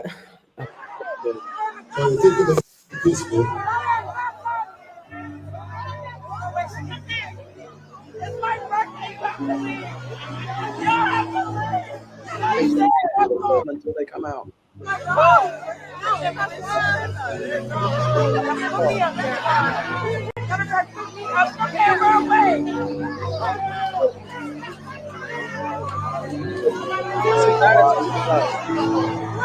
Hurry up, man. Well, I'm not doing another song because we're doing it and we love it, you understand? So when I stand up here and I see you over there with your girl sleeping in front of me, this is what I'm going for. You understand? So please take that home. Fast now. Take that home. Bro, I'm not doing no more songs until you take her home, bro. Real life. Take it the piece, bro. That's where we join it. But I just feel like it's the attitude. It's the attitude of it all, and I don't know. You don't know what could be going on for that girl. Why she said that she was like just lost someone, and so they're out just trying to have a good time, and she had been stressed. Whether that was true or not, either way, it is what it is. He came back and then said, I've had people coming fighting all sorts of things. Don't miss me with that. Basically, miss me with that bullshit, because I've had people that are recovering from cancer, from this, from that, and which is also could be true. It's his delivery. I think it's fair if you're an artist that you're seeing something, because it's like it's akin to when corporates buy out the front row, and they're just standing there. Yeah. All the fans that couldn't get a front row, and they're like not even a bit, because the corporates bought out the front row, and they don't give a damn. Or some rich motherfucker that just wants to be there for sake that they're at so and so's concert or so and so's show. They're not even engaged. They don't care. They just want it for stripes. So that's the thing there. However, the delivery and how you handled it was not cool. Shaming them, and I think someone said in the chat, could have gone Usher to wake them up. He could have made a joke. Could have done something before you just say, "Get out! I'm not doing the whole show." It's not about them. It's not just about them. There's people that have paid money. Then afterwards, you're coming to call people brokies. And I really don't understand this thing where black people, I'm going to talk about blacks, who came, especially when you're black and you came from poverty or came from working class status and you became famous, and immediately your disrespect and your disses are the word broke. What the fuck is this? I'm saying today. I don't understand what that is. I don't know why it's such a thing to say, or you're broke, haha. But you were broke half an hour ago, and you could get broke tomorrow. I really don't like that. I don't very quickly within our community why this is a cuss. I don't like it. I really find it a thing. Like in our culture, there's a thing like you draw for the broke card. Why? I think it is a part of the toxicity. It is a part of the foundational toxicity, and it's how you feel about yourself as well. So where it's steeped in lack. So where you felt lesser than, and then you managed to, however you got there, you managed to get there, and now you're up. It's like there is a part of you that has to constantly feel up. So then there has to be a down. You have to be treading on these lot, not knowing as an artist, and there's just way too many examples of it's so fickle. You too could be back there in the crowds watching somebody that is a rising star now, that was in the stands before, and now they are the Burna Boy, and you are back in the stands, and people are like, what was that guy? I remember him, and that tune last. It's that quick. It happens to too many artists, and then you're back there then trying to talk to the young'uns like, you should owe me something. I built this, and bro, you can be back there, and attitude will get you back there very quickly. Like how you treat people. But some folks, when they're up, they think their up is going to last forever. And that's what he's doing. He's thinking his up is going to last forever. Like his money is so long. I hope it is, Burna. I hope it is. I hope you really have investments and you don't need to tour. You don't need the fans. Like you don't need people funding you because somehow you have some truly passive income. I hope so. But this dude, I don't know. His attitude stinks. It isn't. I understand the distraction of it all, and I do think, he could have done a little shaming, a little like, right, look at you guys sitting in front, and people would have booed them. But to be the get out quickly and like, that's rude as hell, bro. I hope you don't go broke. Yeah, because that's when people will be celebrating at your downfall. They will literally be like, haha. Then how's that going to feel? Yeah, let's just keep it humble a little bit. Like you're a superstar, you're great music. I don't know if it actually really ties up with sales not doing so well or seemingly not doing so well because of this, essentially. But also we've got very thin ice when it comes to the Africans and American culture and stuff like that. So just take time. Take time. I'm not saying pander to anyone. Don't pander to anyone. Be who you are. The African giant. That's who you're self-proclaimed to be. We love your music. You do great stuff. But there's no need for this arrogance and to forget who you are, and talking about broke fans broke fans are who pay their rent money to make you famous, to go to your concert. That's how you make your money at this moment, unless you've got other means. But I don't know. There's something in it because even like Nicki Minaj, she's an asshole to her fans as well, and they're like die hard for her. She cusses them every live I listen to her, she is cussing somebody, she is blocking someone, she is horrible. Maybe you have a kink for that. Like there's a like treat me bad. Yeah, people like people like your celebrity, or having that power, that arrogance, and especially in a man, or especially if you're beautiful and you're arrogant, then it comes with that kind of order. Obviously they're going to be like this, but that only lasts so long. And if you hurt the wrong people, it's long. You can't turn on your fans like that. You can't turn on people like that. Don't do that. Listen, that's I a mean, big rap on the fingers for that.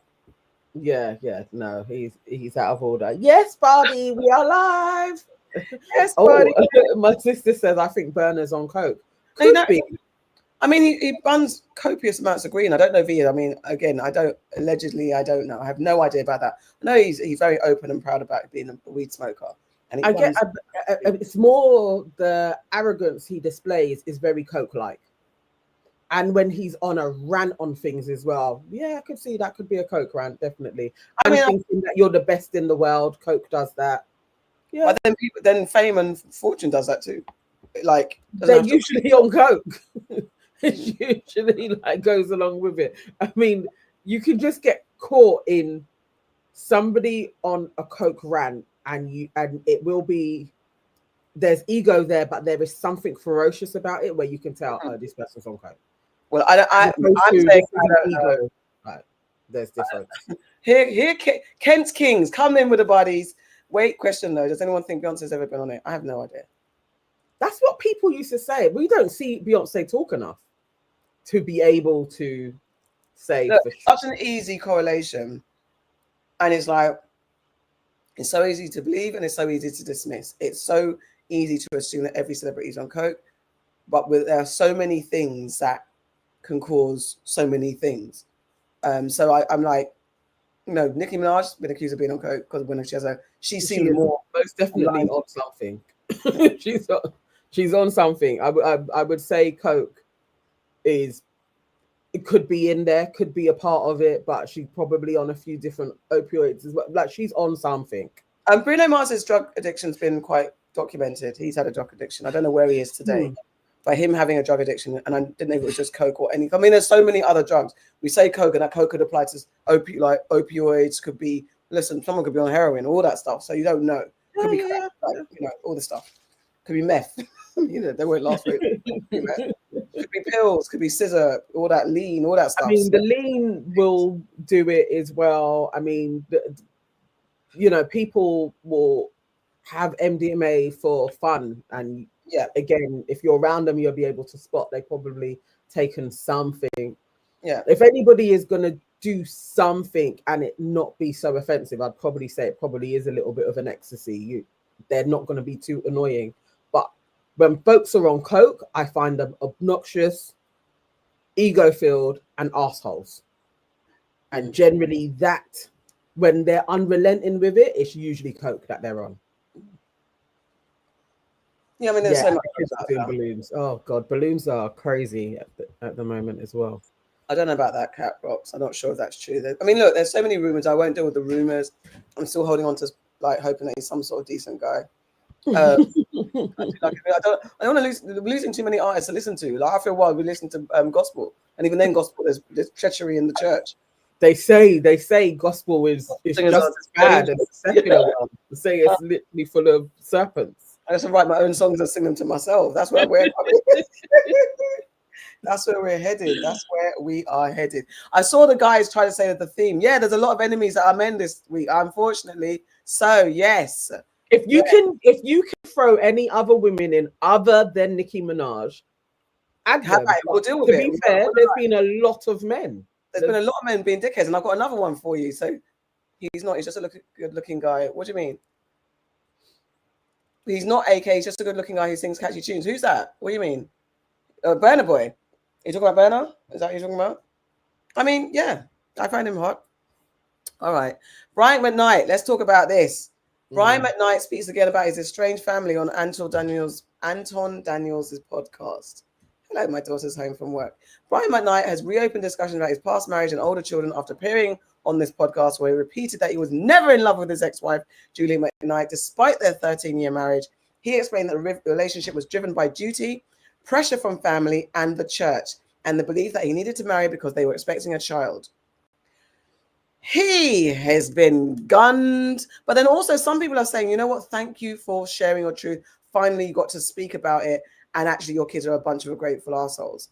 So I'm just going to play the clip. What's your initial thoughts about Brian? Have you found any counter arguments? Have you seen anywhere that can justify what he's been saying?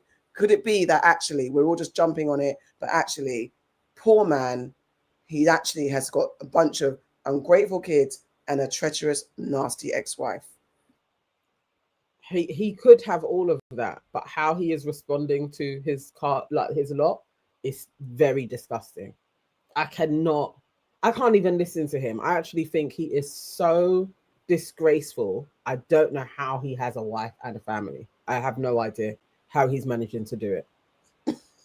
No redeeming qualities with this dude at all. Awful man. It is four times before we ended up getting divorced. Ultimately, anyway. Really? How far into the marriage was would you say the first separation? 2 years. Because you were married for what, 13 years? Yeah, 13. And so 2 years in, there was a separation. Yep. And then you come back, and then it's another separation. Yep. Wow.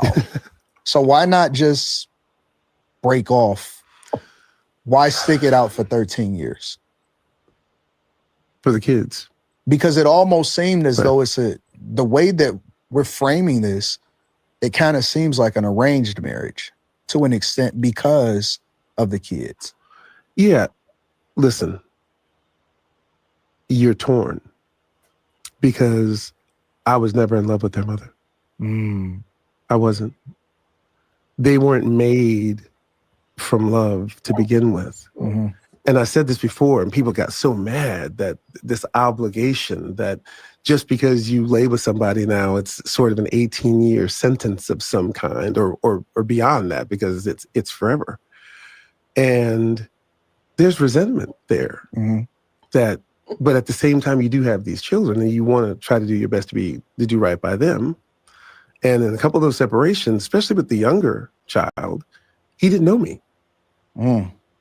He'd come over, he'd be dropped off at my house, and, he'd cry for however long, and he wouldn't want to be there. And it's understandable why he wouldn't. If we were never supposed to be together like this in the first place, but we have these children,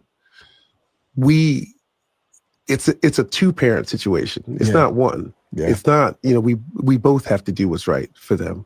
And you're right. What we should have done was just separated for good then. Yeah. And we didn't. And the last separation that we had, and we came back, it was because of that. It was like, now I was 98, so he's 6, and he's still feeling that way, even though he's been living in the house with me, and now he's back gone again. And I was just like, listen, I need some time so I can have a better relationship with him. Yeah. And ultimately, once I felt like that was the case, it was time to move on. Yeah. What about, right? We separated 4 times. Oh, without continuation, did it repeat? Before we ended up getting divorced, ultimately anyway. Really? Is that Luke? No. Oh, sorry. How far into the marriage was would you say the first separation? 2 years. Because you were married for what, 13 years? Okay. I've dropped the full interview for anyone that feels like any more context. I watched a bit of the full interview, and I was like, there is nothing. Sometimes when you hear the man's story, like, you can really be like, oh, I see where he's coming from, actually. It isn't, he may have been a little bit of an asshole here. She was an asshole there, but I can see how he's got to where he's got to. I can't see how he's got here, because even how he talks about the child, like, we separated and the child didn't want to be with me and would cry. And I'm like, okay, so what was you doing to be a really good father so that the child felt safe with you? Stop crying. It's on the kid. It's a baby. It's on the baby. And you're like, he didn't want to be with me. I need some time. And so you've come back into the home somehow. You're probably still an asshole in the house. Mm-hmm. And so when you leave, the kids still don't want to be with you. It's you. It's a you problem. Why are you still blaming the mum? Like, somehow she should package you up in some way that the kids want to be with you. Like, bro, you're an asshole. Your kids say you're an asshole. Now you've managed to get this new family where you're like, that's your children now. Take them. I wish he would stop talking about them. That's what I would wish. Because if you don't like them so much, stop talking about them. That's do all thing. He needs Stop to do. Talking about them. And even the kids also stop talking if they're talking, because I didn't even see anything from them. Stopped. They actually have stopped talking about him. And then he keeps on coming back and doing digs at their mum. And it's like, bro, like, you've got a new woman now, innit? Stop. Wild. Crazy. Enemy of life progress. Awful parenting progress. Oh, I don't even. It can be hurt, and I don't even think you need to get your truth out there. If you're already, you're not even trying to. I don't know if this, because like I said, I saw some in the comments saying that, like I said, that, you know, it's good to get the full picture. And as you said, I haven't watched all of it because I don't want to even rot my brain with this. I want it, but it's always good to have context to make sure that what we're talking about, we're talking with facts and information. Yes, yeah. I wanted to understand him, but there's no understanding. That's why I watched it. I wanted, and that's why he said he did this, was to be able to get it all out and to explain his side. And when you hear his side, it's like, bro, I don't know what went on in those 13 years. Yeah. But what I do know is you want the family that you created, the woman that you spent time with, and the kids that you made with her to feel like the most, I don't know, like cockroaches. Like you want them to really be like they are nothing on this earth, and you want everybody to always know this as well. Yeah, like you said that you didn't love her. Even as his wife, his new wife. Like, how do you reconcile? Because it's like you know, all arseholes find another person to move on with. Sure, because they don't present that arsehole to you. But then in life, every single day, this man is talking. Wouldn't you just say, babe, get your fucking ass off the internet? Shum, him, get your mouth and close it. Just shut up, innit? Wait, bro, you literally lost a child. That still didn't seem to do anything. That's why I'm like, I don't understand you. Like, you've lost a child. You didn't see that child. Like, and there's still nothing in my family's grieving. They're still your family, either way, yeah. But even if you don't like them, even my enemies, I still don't want them to suffer. But you want your family to suffer. You want your children to feel like shit. Like, I never wanted you. Bro, it's actually okay. And even if they did want all of your money, is this really worth it? Even if they just saw you as a cash cow, the way you're treating them is worse than that. You're going on like they plotted to kill you. So hold on, I just wanted to get to the kids. I don't know who the kids are, just to be slightly messy. I don't really know. He's all his kids. I've never looked at his kids, never taken notice of his kids. He changed his name so that Brian McKnight Jr. isn't, because he changed it so that his new son is the junior, so that they've both got the same type of name. He's got 6 sons and 2 daughters. What? Hold on, he's got all baby mothers. Huh? I thought he had 3 kids. Well, I only know of the one that was his wife. He has 3 children with her, I'm sure. Hold on, this looks like, this is telling me that he's got 8 kids. What? Hold on. Oh, Will Smith said the daughters are side babies. So you were even still out here. Wait, hold on. No, I don't think he's got 6 kids. Wait, Brian is, he's the father of 7, including 2 stepchildren with his wife, Leilani McKnight. Yeah, because that's when he kept on saying, my kids. He was talking about the stepchildren. So these are the white, the mixed race kids are who he claims, and then the black ones. Oh. He has 2 sons, Brian Jr. and Nico, with ex-wife Julie McKnight, to whom he was married to, or whatever, as well as a daughter, Brianna McKnight, from a previous relationship. After tying the knot with Leilani, they have a son. Yeah. Passed, and then they had a rainbow baby, Brian. The 2 are also raising Lane. Okay. Has spoken fondly of his children. He has with his 3 eldest. He's been there for his children. Okay, I'm not in band and we're estranged. Okay. So the junior, he's changed the junior to the new baby. It's called Junior now, isn't it? Or something like that. He added in another name and changed his name so that now they're both got the same names. Okay, they all do the music. I'm just here to be part. Okay. Baby girl. They've also got what? Oh, Junior is a fact. I was going to say, I'm so confused. Okay, so Nico McKnight. That's the one that's died. Oh, really? Yeah, he died of cancer. Okay. And then Brianna McKnight, from a previous relationship, hasn't made any appearances. And then Julia McPhee is a new wife. No, sorry, Leilani. Do you know what? I don't even care. It's enough. Actually, don't even. We've got some money. Oh, thank you, Cat Rocks. He wrote a love song about his first wife. He's a lying bum and he brought home an outside kid raised by the wife. It's awful. Yeah. And thank you for the donation. Thank you. Thank you. No, yeah. I think so. Somehow he was suing the ex-wife. He's just, I don't know why he hates this woman so much. And as the new wife, I would be watching how he's treating that woman, and I would be fearful that my time would come. I don't know, but again, somebody did say, you know, she's living a cushy life now, and I do think, yeah, she weren't from those circumstances before, so it probably like you're gonna run with it. But the way this dude is so bitter, he claimed that he was trapped. Scary. And he married Julia out of religious pressure and obligation after he became pregnant in college. So why? This is college. You were young. You were teens. Why are you blaming her? Do you know what I mean? Like, okay, you can have resentment for the situation, but the kids are in their 30s, one passed, and like, why are you still angry?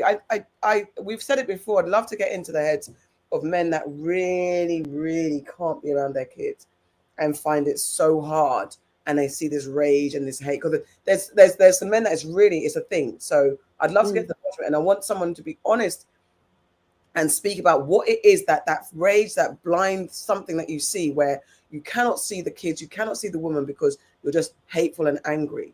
Because there's that, you robbed me of my actual choice. I wanted to choose when I had a kid, but yet also your actions are not accounted for. You're wayward Willie. This is it. You had an outside child. Now you're saying your new wife is, you know, the love of your life. Blah, blah, blah, blah. Yeah. Then enjoy that then. Why are you still so bitter if now your life is all you wanted it to be? Why are you so bitter? Why are you still talking about these people? Mm-hmm. There are guys that, you know, it's when the kids say, I've got a dad here, because the dad never talks about them. You wouldn't even know that they were a father to anyone. This one likes shitting on his black children, and I don't understand it. And even the guy sitting with him, like looking at him and trying to understand, I'm like, I don't know if I could have a conversation with him. So I'm really going to be like, you are disgusting. Anton was over his back because he joined him in, because Brian McKnight cussed Mark Lamont, and then Mark Lamont, he'll run him on Joe Biden's podcast the other day, cussed him out. It was a great takedown. It was a great read. But the guy was also supporting, like, I don't know who Mark is, and he thinks that he's intelligent. No, Mark is intelligent. You don't have to. And you know who he is. Let's not play games. Let's not act like Mark Lamont Hill is not a damn intelligent black man. Relax. That. And I don't know. I never knew Anton. Al Lloyd. No, I don't know who he is. Anton's fantastic too. Never heard of him. So okay, so maybe he's got form for this type of. I just do not understand it. Will Smith says Wanya Morris from Boys to Men is just as bad.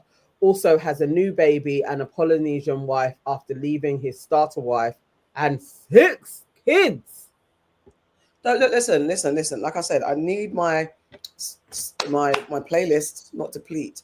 My 90s and 80s playlist is depleting. Like, I beg, allow it. Tired, man. I'm tired. All right, who else can we go to? The rest is kind of politicky. If you want to get into some politics. 6 children. All right, let me see. What we got? We got the young lady that had plastic surgery. If you not really wanted a woman. Well, the people were throwing in the chat. Have you seen anything on this Danish the new kind of Danish swindler. So there's a woman that's done a Risa Tisa, basically, and it's like a 28-parter, and she is saying that her Danish boyfriend kind of swindled bare money out of her. I haven't completed it. I don't know, so maybe the chat can say. So from what I've watched of her, she's very pretty. She was on The Bachelor, and people are saying you weren't quite swindled, like she's kind of lied in some way. Yeah, she's calling it the Danish deception, but I don't know because I haven't completed it, but it's going viral in the craziest way. So I don't know if she's an enemy of progress yet. From what I've seen, she just seems like a black woman that fell in love with a Danish man. I don't know if you guys are going against her because she's beautiful, and sometimes you guys don't like beautiful people, and so you turned against them. Okay, let's go. Someone said the story starts at 3:18. Here's the story. Let's go. Number one, and refer to reason number one. Love is a powerful drug. I'm going to be using a mixture of aliases and real names because I don't have everyone's permission to use their names, and my priority is remaining respectful to everyone that was involved. This is everyone except for my ex. It's 28 parts. In case you guys are wondering, I'm going to. It's 28 parts. It's like Risa Tisa. I just want to get a gist of it. I've not even heard any of it. From the beginning, she doesn't give a gist. I've watched all of this. This doesn't come out of this stronger. Okay, so Jesus. All right. All right. So what are people saying? Where does it start? Part 6 parts. So she's just trying to get famous, or is this real? So she gave away 60,000 euros. This is the first one. This is part 1. Let me get to part 1. Okay, cool. Here we go. The Danish part 1 is deception, just establishing. Okay. So it all started in June. Which one would I go to? Like, where did I get up to? I think I may have got up to 12, and she still weren't. So yeah, it's 28 parts. All right, let me jump into part 24. Yeah, the go Danish there. deception, part 24. So I'm on the phone with his mentor friend. Oh gosh, even ChatGPT's friend, and he tells me, "Well, you want to know what else is gonna blow your mind?" And I said, "Sure, tell me." He goes, "I actually filed a lawsuit against him." And I said, "You did what?" He said, "I filed a lawsuit against him, and I served him via courier." And I was like, "Wait, what?" He had filed a lawsuit 3 months prior. And I was just sitting there like, wait, but you got served via courier. Like I was home. Like, I don't know if I was home, but, and then I remembered a specific day where he walked to the door, received a package, and I asked him, oh, sorry. Because I was bored. So Jesse Wu covered this as well. Yeah, please, somebody just summarize it so that we can say. Stephen is saying, I think this is a marketing strategy to build up her socials. And I'm about to say, is she just trying to be famous? There's a lot of folks that are like, she doesn't have the ingredients of Risa Tisa. I was seeing people saying, because it's like the level of deception wasn't that crazy. And it seems like she is very much like white boy mad. Like, so she thought she had found her Prince Charming. He was a part of a royal family, and she basically didn't do any due diligence and started giving him money. Like, same shit as what the Tinder swindler would do. But for some reason, she isn't getting the sympathy that I think she thought this was going to get. People are like, they're following it, but she ain't getting she ain't getting Risa's treatment. I don't know if it's going to go down that way. Well, I think before Pretty Privilege, you got to be authentic, and people got to believe in you. So I guess it's that. If you're going to take to the streets and tell a story, you can't be caping for the white man. You can't be caping for the white girl. You can't be anyway leaning into something that's going to go against what we're going to empathize with. We're not going to empathize with the girl that is seeking out white princes because for whatever reason. We're not. The same way we definitely wouldn't do it for a black man. We're not going to do it for a black girl either. And I'm not, again, I haven't heard the story, but just in the summation of what I've been given, and I haven't watched crazy. What I got up to, he was saying something about he was an Olympian. Again, you could look that up. simple Googles, you'd be able to find out if that was a lie. Some royal, he said he's royal, and again, standard shit. You know, it always starts off quite fantastical, and he treated her really well, paid for stuff and all manner of, and then all of a sudden life gets hard, and before you know it, you're taking out loans to pay for him. It's just, for some reason, people are a bit like, bro, no sympathy. But he was on the what, Married at First Sight or something? No. He's just some dude that she met. I think she was on The Bachelor. Right. So who's the guy? Is this is not him? That's him. Yeah, I think that's him. Hold on, wait. Who's this? And who's this? Elsie said, this? how does a Danish out-scam a Nigerian? Well, listen, the stakes is high, bro. So this she had found her Prince Charming. Yeah. Hold on, let's see if this summary. Let me see if I can get a black person. But I swear I saw a black man. I did. Let me go back. You did. Let me go back.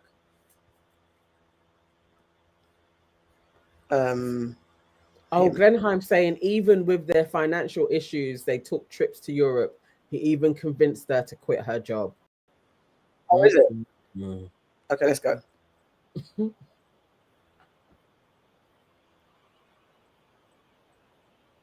It doesn't seem to be moving. You can't see it? Oh, sorry. 1,000. Did you see it? Yeah, now we can, yeah. Dollars. Yeah. She met this dude randomly and she fell in love with him. And he said he's a Danish prince or royalty. He was an Olympian, only to find out that this dude is a gambling addict with nothing but his height and his Lord Farquaad face. As a Nigerian woman, how do you let that happen? When it comes to avoiding scams, you're Nigerian, bro. You're surrounded by scammers in your country. You know what I mean? The government scams you. People around you want to scam you, and you're rich as well. So it means you know how to avoid and to preserve your wealth. So how do you let some random tall Danish dude fool you? Huh? I don't get it. Is it the race? Is it the height? Because I'm pretty sure if it was a black dude, same height, come to you and says he's a Nigerian prince from the Edo or Yoruba, you'll be like, hell no, you're chatting nonsense. I know you're lying without even fact checking. So why did you not fact check for this dude? Huh? To make matters worse, he scammed other black women. Yeah, some black American, some other African ladies. I'm like, Jesus Christ, black ladies, come on, have some self-respect. Aren't you royalty in heart? How are you gonna let someone fool you? Huh? You know what the Danes were in history? The Danes were Vikings. He's a pirate, bro. This guy's got pirate. Okay, bro. Excuse. I really don't get it. It's like me. I'm open to date anyone. Don't get me wrong. Yeah, white, black, Asian. I don't care. Yeah, I have a thing for redheads. Imagine a redhead comes to me and says, "Oh, she's I don't know, some Scottish princess or something, beautiful as hell." Yeah, and she starts asking me for money. I'm dating her, or I'm getting close to her. She starts asking me for tons of money. I'm like, wait, aren't you royalty? What do you need my money for? Huh? Go to your damn royal family. They'll pay for you, man. No, you're not using my damn money. I don't care what you look like. I don't care where you're from. Yeah, I will treat you the same way as I'll treat any other lady. Okay. Because also you're tapping a little bit, my friend. Oh no, not that he went after other black women. No, he has to be. He's got to be dealt with. You cannot do this. You guys have taken too much. You cannot do this. But she did. She was enamored by him. She thought he was the one. Got blinded by the blonde, blinded by the height, blinded by the Viking. You thought you were doing better. And listen, I don't know her history. I don't know what her thing is. I don't know if she said I was teased by black men, and I don't know if you're in a certain society where it's very hard to find a black man that will be loyal to you. But this is the example that, and also she might just like white men. I don't need to put a story to it. She could just like white. That might be her. I think so, because I think if anybody else said, would you know when she was doing the Bachelor? Elsid, my sister in reality, she may know of the Bachelor. She may watch that, but was that Bachelor white as well? I feel like that's her preference. But that was what was shown. I think when they did the go back to the Bachelor, I think the one that she picked or the one that she ended up with was a white man too. A white dude as well. Yeah. She's got a type. But the dudes, come on now, if somebody's giving you fantastical stories that they're a part of a royal family, surely you're gonna look into it. you know what? I can't.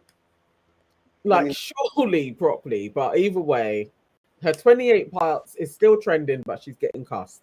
This picture here.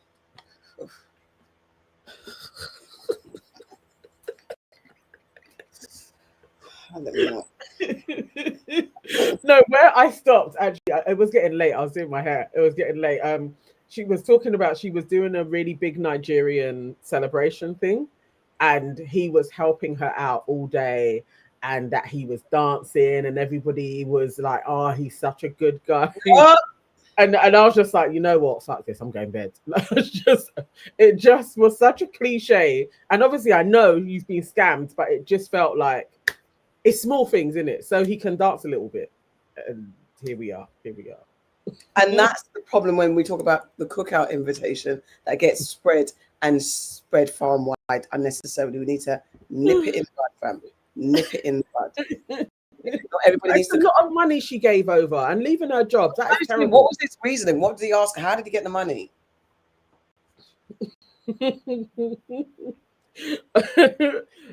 Mav says, I told a babe once I was from a royal family. She told me to stop making noise. No, not her family and friends gave him money too. Why? So that everyone was blinded by this. See, that gets to be, he's also racist. Let's just go there. Allegedly, to protect targeting black folks. I think you're targeting black women. You're being racist because you're also going in like, as a colonizer. Yeah, these black babes are going to see my Viking self and I can just hoodwink them. You're targeting a community. No, it's actually racist. Where is this man now? Yeah, where is he? The dad and the cousin and the sister. The cousin that was like her favorite cousin, the guy cousin. Oh no, because she mentioned that the guy cousin and they really were getting on. I didn't. So where is he? Is he in prison? No, no. There's nowhere. There's just sharing. I don't know what's happened to him. She married a con artist, but there's nothing really saying like what's happened. Let's see. There should be something saying what's happened to him. She gave him her passport. Martin, who does not have any social media accounts, has not publicly addressed any of Anika's accusations. So that we are unable to confirm these allegations. People are reaching out to him multiple times, but could not locate reliable contact information at the time of what I'm reading. So he's hiding. Because if he's a multiple scammer and has targeted black women, you need to go and do not then dare you ever put African attire on again. She's probably wearing African attire right now. Dude is out here with another African babe. You know, and he's saying like she's lying. So Will Smith said that. Where is he now? He's preparing for Dirty December. If I'm going to be in Ghana, if I say, "Oh my God," I will call him out. Like, that's you, yeah. I'll shout. Please make note of his face just in case he is out. I'll take a picture. Let me not get in trouble and get sued for defamation or something. He also got his American papers off of her as well. No, they should revoke. Nah, come on. Not a green card. When you get into those things, unless you can really go for the scam marriage, it's so hard. The way that LA Law and Ali McBeal and all those shows have made you think that you can just go, I see you on, and then the person goes, it's done. When I was trying to get my scam, the witch that scammed me, sent down, she turned it on me. It's hard. Yeah. No, scam. It's so hard to prove because you've got to prove intent, you've got to prove the criminality, you've got to do so much. The way you think you could just walk into a court or go to a police station and take them down, it's not impossible. You need to have money as well, and a lawyer that's you need Ali McBeal or Scandal, isn't it? Olivia Pope or Annalise Keating. You need them levels there. Cher said, "Wait, tell us the story, AK." Oh gosh, it's a bite. Hopefully there'll be more noise coming out about her soon. How can I nutshell it? A woman was put my way when I had an event in 2021, said that she would invest in the event, 35 grand. She did not. I ended up losing out 35 grand or having to borrow 35 grand to cover the event. She's a black woman that was masquerading. Her name is Leisha Hall. She was masquerading as a woman who kind of puts rich people in connection with black businesses and black causes in order to, do good. So she said, yeah, I'll get the money. And then she didn't. And after almost a year of back and forth, back and forth, back and forth, back and forth.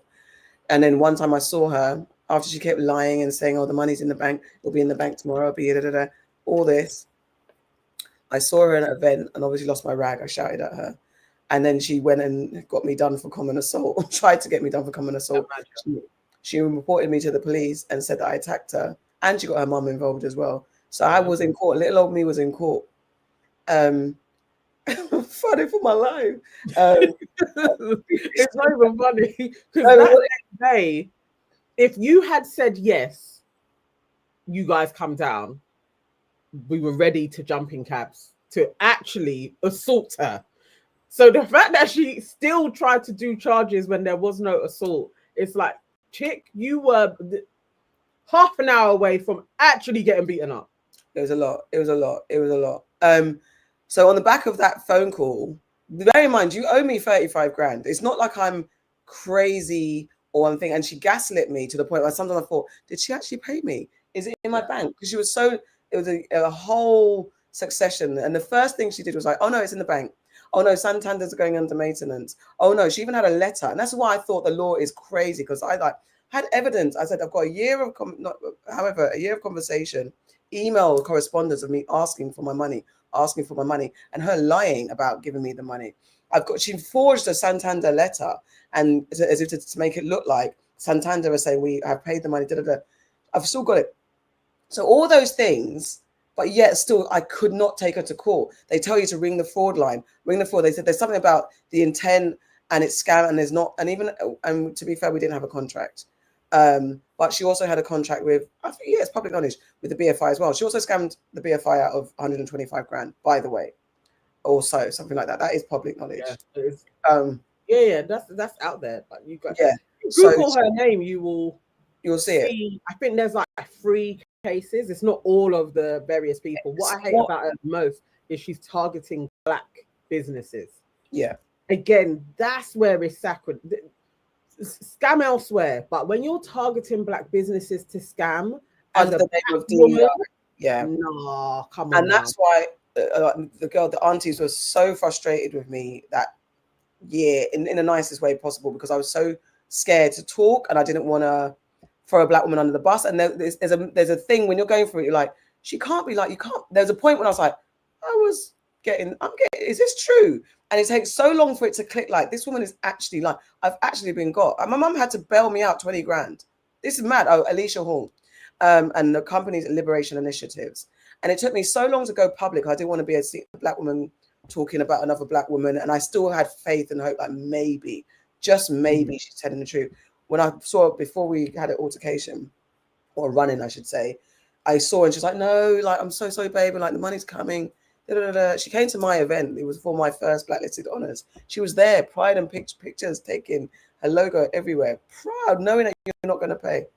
And when she accused me of thinking, it's so weird having someone, because she went to court and she said she wanted to stay behind the screen because she was scared of me. So she literally said, when I was in court in the docks, I couldn't see her because she and her mum wanted to testify behind the screen. Yeah, I need to ring that woman. What I did was I saw her at the event. It was my friend's event, and they want to cause a scene. When I saw her, I was a bit like, "Hello," and I was like, "I know I'm going to get." And I was so like, "How's this?" And you know what was so upsetting was that you're out and about like nothing. You got this to me, and you've done this to me, and you're doing nothing. And then so I saw her outside. No, I saw her in the thing. I was like, "Alicia, where's my money?" And she was like, what are you talking about? I paid you. I'm like, no, Alicia, stop. Where's the money? Like, leave me alone. Fuck off. Go away. Like, fuck off. Like, and she's with her mum. And I'm like, mum, like, I'm like, mum, I'm sorry, but your daughter owes me 35 grand and she hasn't paid me. So when someone's saying, no, I paid you, and what are you talking about? I'm like, mum, just go away. They're like, leave me alone. Like, fuck off. And then she's taking off her shoes and putting on her flats and she's going outside. So I follow her outside. Then I'm intentionally being like antagonizing. I'm like, no, where is my money? And I have every right because you owe me 35 grand. So I lost it. I started screaming and crying. Screaming at her, but I was going like doing black girl movements. I was going like, yeah, like didn't touch her. Not even crazy. Like you could anybody else outside, and she's basically lying to your face like I've paid you. she would have got a few boxes. This is and the only reason, at least a push. You didn't even touch her. Like, she's actually insane. Yeah, the she reason why I needed didn't to get beaten up. The reason why I didn't, because I absolutely know who I am, where I was, Central London, outside my friend's event. I'm cognizant, thinking like there's so many things, and it's not my nature to fight, but that was close. I even said I was close. I was angry. I was close, and anything. And then I think people are holding me back. And I was just gesturing. And then next minute I get a phone call. Is this is this Alicia Hall? I was like, what? Here's me going to the police station. I had to report to Charing Cross police station. I went there, and I was thinking, yeah, man. So I just sat. I wasn't smiling. I was like, okay. They're like, yeah, she's pressed charges. Like, common assault. So I'm just talking. They said, do you want a lawyer? But I'm like, okay, but I'm just talking. And I'm thinking it's going to get thrown out. Next minute, no, you've got a court date. I've got a court date.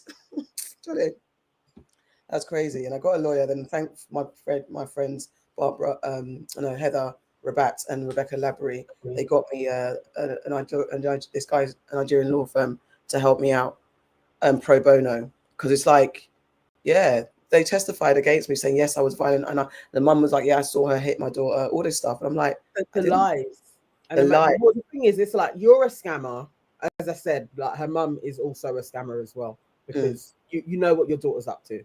Yeah. Something like that. Yeah. There's something like, because if your daughter's sick or whatever, I think, and I think the thing for me was like, and then they had to postpone it because something they didn't have ready. So I had to wait and not even get the verdict on that day. So I had to come back and testify again not like a week or so later or two later. And she's very smart because she didn't come back to that one. But the judge, I got so many letters of recommendation. I got a great lawyer to speak for me. And the judge was like, you are absolutely not guilty. We absolutely believe you. You're absolutely free to go. Listen, I haven't cried so much.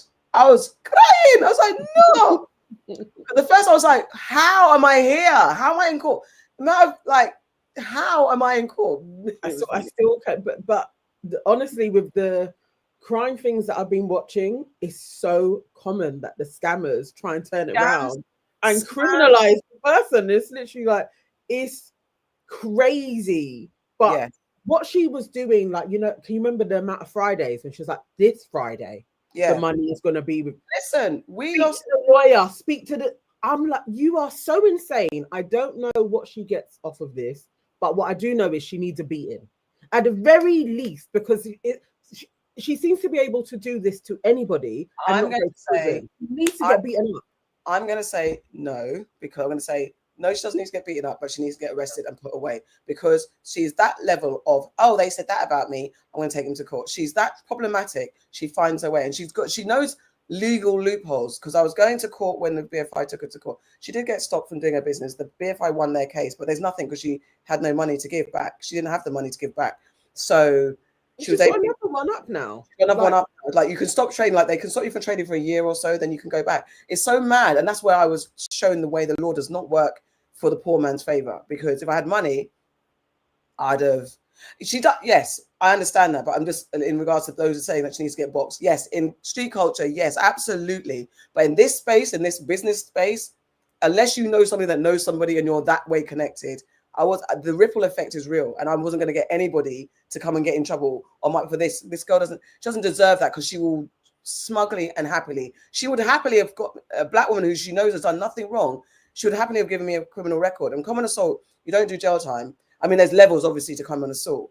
But I would have had a record and a community service if they found me guilty for this woman. And I was like, I'm not going to have my record tarnished for this woman. So, yeah, let me stay behind the lines of accuracy.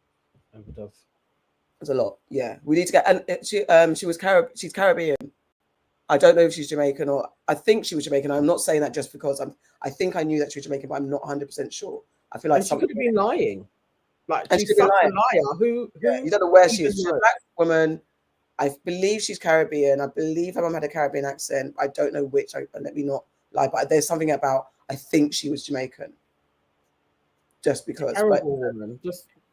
I mean, I remember someone asking me, like, was she Nigerian? People are actually more surprised that she was Caribbean. People are surprised to hear that. No, I didn't get any money back. She had no money to give. I don't know how she does it. And to be fair, out of the woodworks, I got about 3 companies calling me and saying, this happened to us too. She did this to us too. So she's been out there doing it. And someone recently, and I'm hoping they're going to go public soon, someone recently contacted me. The reason why I don't want to talk about it is because it's not my story to tell, and I want them to lead with it, then we can chip in. He recently got in touch and said, yeah, she popped up and she's done the same thing. And because he was looking into her, he saw my story and got in touch with me. So I spoke to him the other day. I don't know why. This is why people need to go to jail, because they keep on doing. She obviously knows I can keep on doing this. It's just she can funnel her way through different spaces, but generally the same MO. I'm here to help the Black people. I have connections. We can help the Black people, and she's scamming Black people. As low as she is, makes it even more disgusting. Like, disgusting woman. And I don't understand what she gets out of it. It's That's weird. I don't get it. I think she gets accolades and access because, like, she was invited to my honors because she's a main sponsor. So then she gets to swan around with celebrities. That's what she gets. She gets her face up in lights. So there's probably a deep narcissistic issue there. At the BFI, she got to go to all the big events, and again, your logo's up high. And I think it's like because she was doing. But think about like the littler ones that she's done. And I don't know where the money comes from. She gets access and things. So, and maybe she might.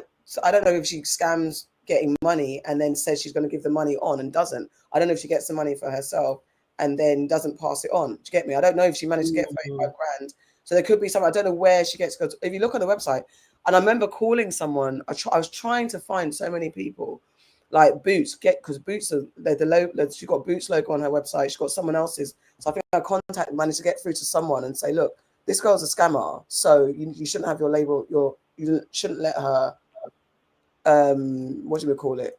Have her logo on your site, your logo on her site, and all that stuff.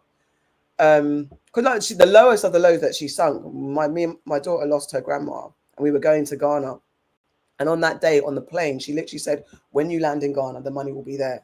Yeah, that's how bad. I remember that one. That 2021. Literally, keep saying it's good. I'm not on the roads, but that one I was like, that's such a crazy. It felt sadistic. Yeah, it's horrible. The hope that it would be like, no, okay, so this person is going to come through.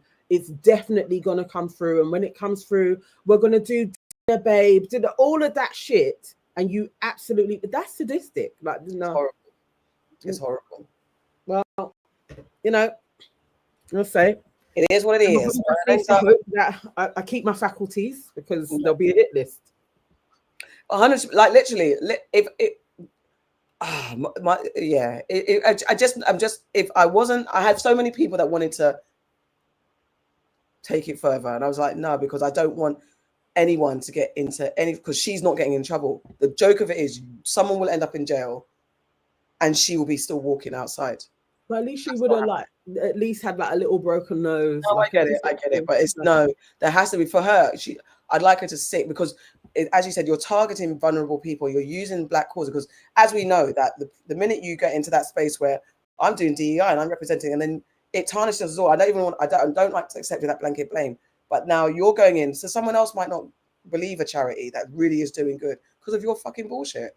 Yeah, no, it's terrible. The spaces that she occupies, and it's vulnerable people as well, and it's such a horrible thing. We've gone through all of the theories. I was like, is she an agent?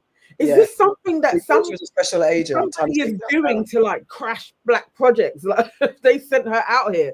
It just feels like, because what do you get from it, and why can you not be arrested?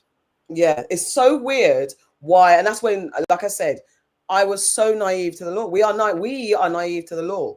I thought this is obviously a scam. I've got email. I've got every single email. The courts, I sent it to the court. I sent every single email. I even contacted Santander's fraud line. I was like, look, this one's creating a letter in pretending it's a Santander document. It's like, how? How are you doing this? How is she allowed to do this? She took a letter, and I was like, this looks dodgy, like it was on mad print, but she took a screen PDF, said this is from Santander.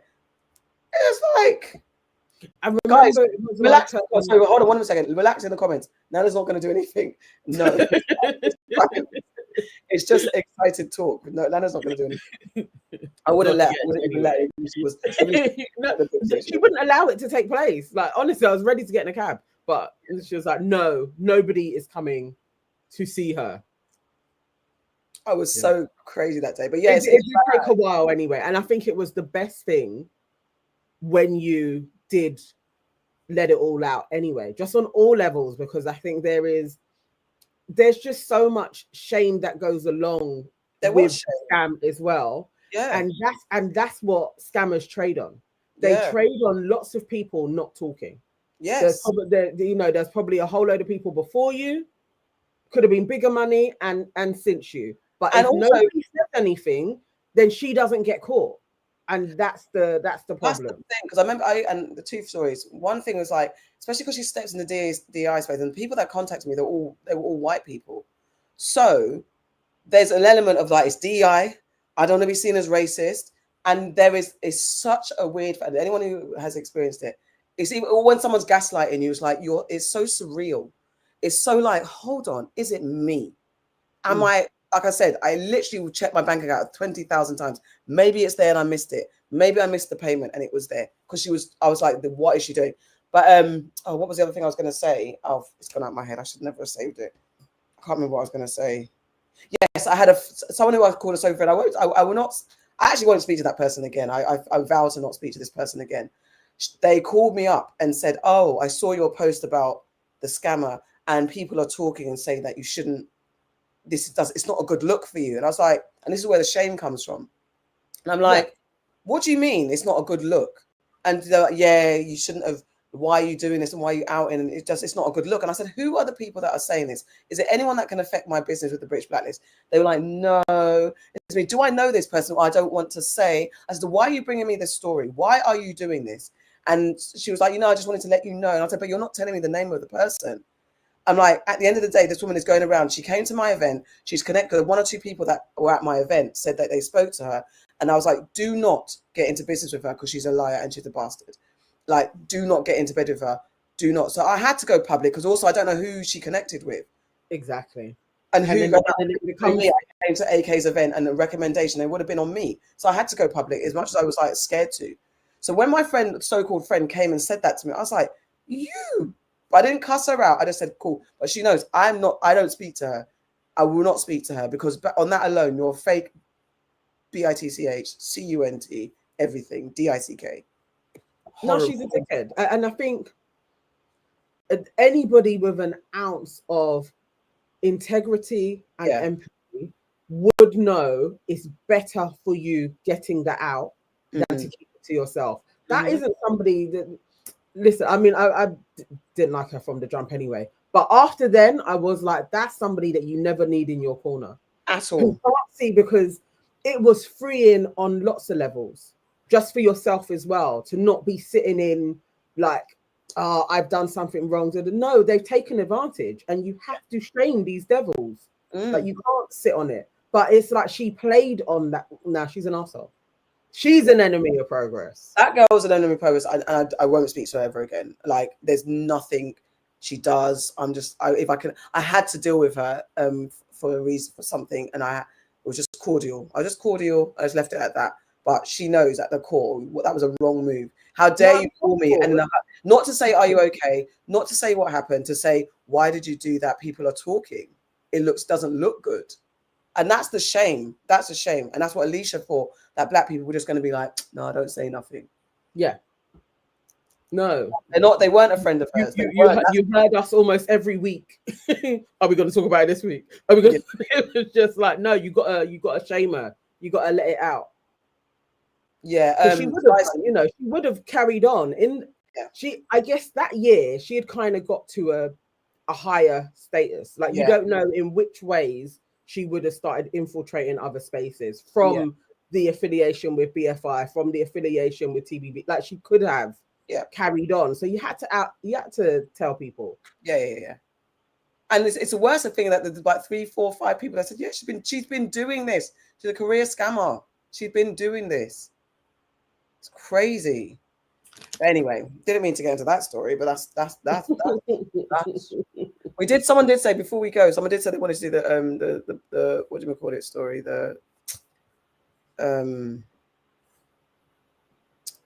plastic surgery story. Cher is asking, has it changed how you operate now? Not really, because well, yeah, I guess if someone comes along and says I've got all this money, I'll do more due diligence. But again, because they came recommended from a reputable person, I didn't feel like I needed to, because we were doing it at the same time as the London Film Festival, so it was like all of that just made sense. But it's so funny actually speaking about it, the emotion come, because I've been from it happened in 2021, and then maybe I kind of bounced back out of like what was going on and why it happened, and then the court at 23, so 24, like 25 has been my first clear year of not feeling like, even the other day I kind of forgot it. I think someone asked me about her and I was like, oh shit, I forgot about her. So it took a toll, and you don't really realize when you've got to keep on being a friend, being a mother, being a businesswoman.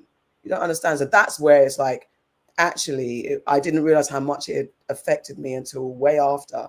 And I was like really depressed, I guess, but depression shows up in different ways. So emotionally, it's changed me in a sense. Like, it was heavy. And then now it's just like, obviously doing super due diligence, but you couldn't Slicer says, I heard if you hit somebody under their feet, it doesn't leave any marks. Just some advice for you. Thank you. I will bear that in mind if I upend them and slap their feet. So let's get to the scamming woman. I'm not a scamming. See, look at me now. I'm all discombobulated. Where is it? I had it ready. The woman who, oh, there it is. Okay. So this woman here, hold on a minute. Woo! This woman here, Jade Mandongwe, revealed her 10K mid-facelift results 6 weeks after traveling to Turkey for treatment in a bid to look more refreshed and rejuvenated. She also underwent an eyebrow lift, dental surgery, and breast operation. The training solicitor began her cosmetic journey at 24 with Botox and Pharrell. 24? Honestly. For surgery after drastic weight loss after her facial skin sagging. Her revelation has sparked reactions online, with some arguing she's too young for surgery, while others blame social media and influencers for impacting young women's self. Also, she was on, okay, I think she was on This Morning. Let's see if I can find the video. Oh, does This Morning take their stuff down? I think she's got a clip. Where did I see? There she is. Here we go. Here she is. Had fillers and Botox beforehand, and I started that process around 24. And when I was around 26, I decided I'm not really into fillers anymore, just because they start to migrate, and the results, there's sort of roof that you can get to with fillers. They kind of stop doing what they need to do. So I decided to get a facelift, and I did a lot of research beforehand. This was in March, and I had several consultations with different surgeons, and it was the surgeon I went to for this procedure that recommended getting the mid facelift, and he knew what I wanted for my results. So that was the most important thing. Can I ask how much it all cost? So for my procedures altogether, it came to around 10,000, including my teeth. Okay, and you had what done then? Very cheap. Well, you had the mid facelift done. Yeah. You had a brow lift. I had a brow lift. Yeah. You had your teeth done. I had my teeth done. Did you have anything else done? And I had breast surgery done as well. Wow. Yeah. That's quite a package. It was quite a package, and that's why I was very persistent on looking on the right surgeon, because you can get people who are ENT specialists, and they may not be specialists for combined surgery that includes also your breasts as well. William, hearing what Jade has been through, and clearly she's delighted with what's happened, which is the most important thing. How do you feel about the idea of 28-year-olds going for facelifts? It's a great question. In my own practice, I feel that there are times when operating on someone in their 20s and doing things like facelifts are appropriate, but more for a reconstructive purpose. So in my line of work, I treat patients with facial palsy, where they might have a slightly saggy face on one side because it doesn't move as well as the other side. And doing a facelift in that situation is restorative, reconstructive. But generally in patients in their 20s without an underlying condition, it wouldn't be something that I recommend. I think that you're not treating aging at that stage. You're actually changing someone's appearance, how they look. and you have to tread carefully because surgery's permanent. So I'd previously had. Is that repeat, right? Yeah. I'm baffled. She was so pretty before. Because I just don't get. I don't get how it was just 10,000, but also there was just nothing wrong with her face. So She doesn't look good. now she just looks more plastic. Like she looks very generic. I don't get it. I think that's what it was. She looks generic, and it's that look. And when I say she doesn't look good, she looks good, but she doesn't look good to me because she doesn't look natural. And it's very interesting that she's got the accent, because when she spoke like that, I was like, where did you grow up? How did you grow up? What was going on in your world that you now look like you could be 10 shades light and you could be a white girl? But also in her picture, she was lighter. I was like, are you also bleaching? Because I just couldn't get her colouring. It's like, I don't want to. It's all a bit mad. I don't want to down her, because also there's also an element. You can do what you're, but you're too. As far as I'm concerned, you're too young. There's no need from 24 having fillers. Who were you around? Who were you going? Well, I know now it's spread into the black spaces as well. But I just wonder, like, who were you around when you were growing up? What's going on at home? How are you made to feel? I'll see if I can find an original picture of her. But I mean, she obviously don't want that picture out there, so just to look at. But I don't know.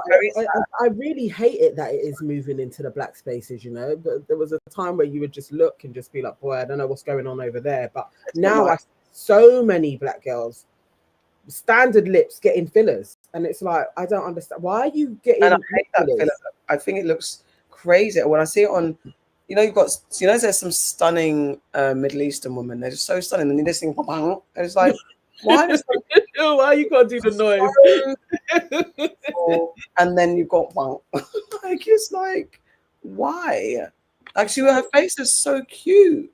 And like in this picture, and the thing that everyone's possibly missing is that were you trying to after all that, it was all there. The thing is, in this picture, she looks gorgeous. The after picture, it's stylized. She doesn't look like that on it. Yeah, because she doesn't look like that when she's talking. Let me put it on mute and just get to her face. But when she's talking, look, that doesn't look like the same picture. Her face looks rounder. I don't know. But you see, like her colouring, like everything. Look, you can't even laugh. You can't. Yeah, she's got a funny colour, but that could be foundation as well.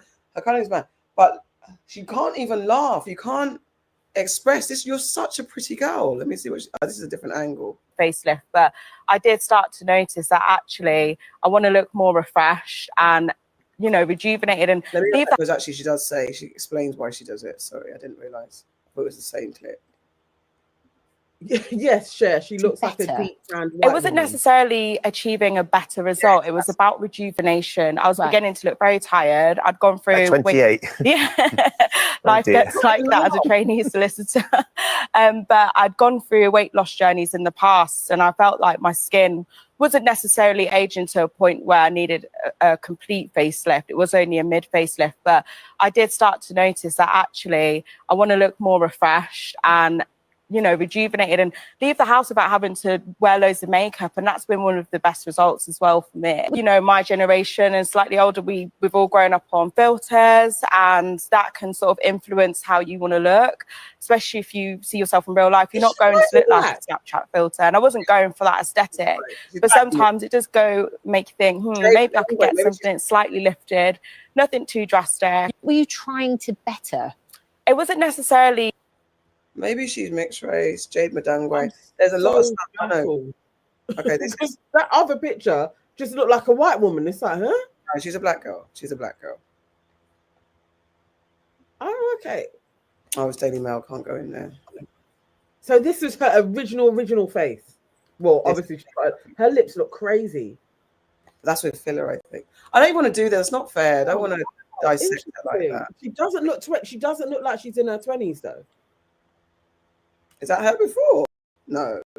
Maybe that's another Jade. That's like going too far now. This is crazy. This is an interesting. Wow. But this is different because it says 50 grand and she said 10 grand. So where's the lie? I don't know. I'm not a scammer. No. Wow. That's Is this her? That's her as well. But she's obviously put on weight. She's got a weight loss. She's got a weight problem. But this looks like she's even going anorexic slightly. That's scary thing. Yeah. She's got, you have to be some sort of way. And look, this is her. This is her as well. Oh, I don't pay. I'm not paying. I'm not paying. Oh. Oh, it's 50K combined. All of, she's too young for it. Oh man. No, she actually just needs a therapist. Yeah. She's like, this, you're pretty. And I think she has a weight thing because her face looks much rounder. Yeah, yeah.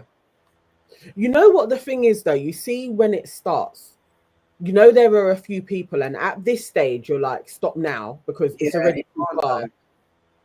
10 more years, what's she gonna look like if she carries on doing bits and pieces to her? This is what I'm saying, and it says that she joins a group of people under 50 going under the knife to get the snatch look with the British Association of Aesthetic Plastic Surgeons, BAPS, reporting an 8% increase in facelifts over the year within the UK.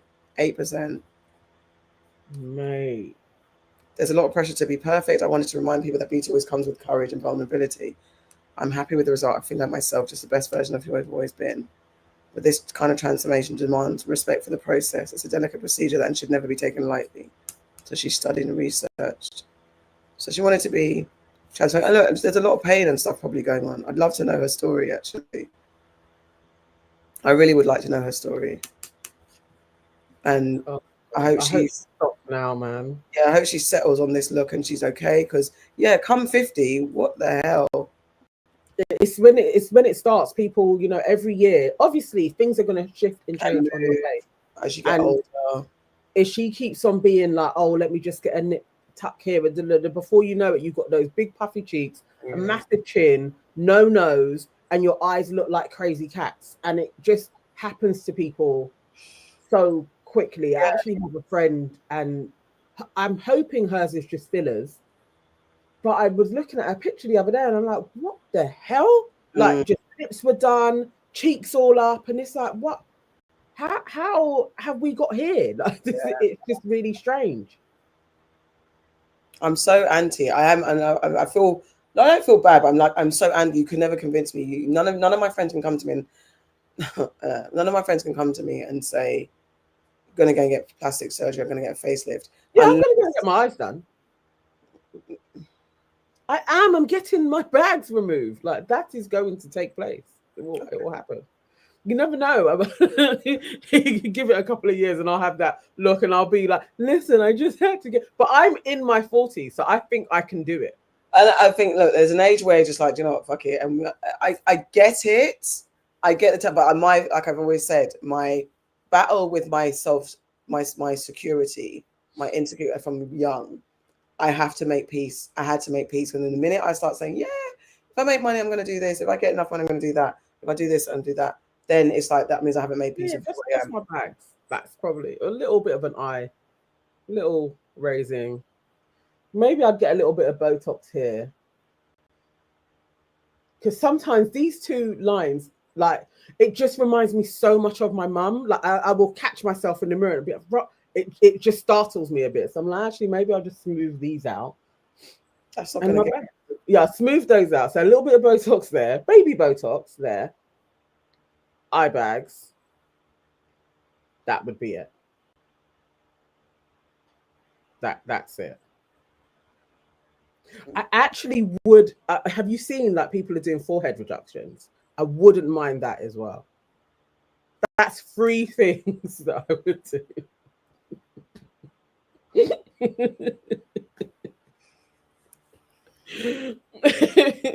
And you're gonna come to the hospital with me.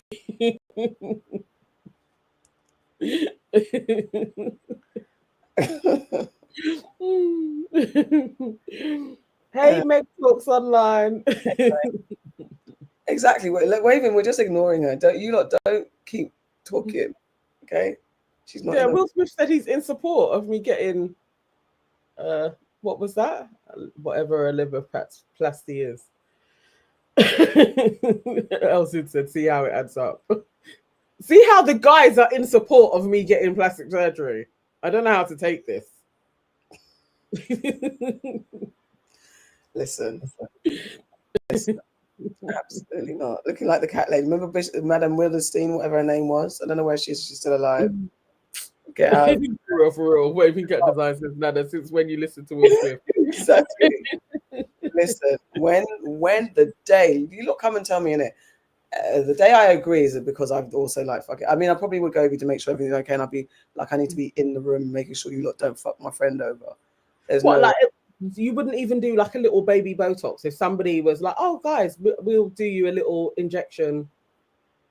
I don't. I'm so, like I said, the journey that I've been on, and I'm talking now, innit? Maybe when I've made millions, I'm just like, girl, get it. And I at the moment, I'm still getting complimented, and that is a gift and a curse when you get complimented on looking young for your age. The day I start to crack and I don't hear that, maybe I'm like, I miss the echo of like the memory of being told I'm young. Maybe then it might be like, and then you'll get baby Botox. And then I might be like, oh shit, I need it. And it's the crack, is that narcissism where it kicks in like, no one's saying I look young anymore.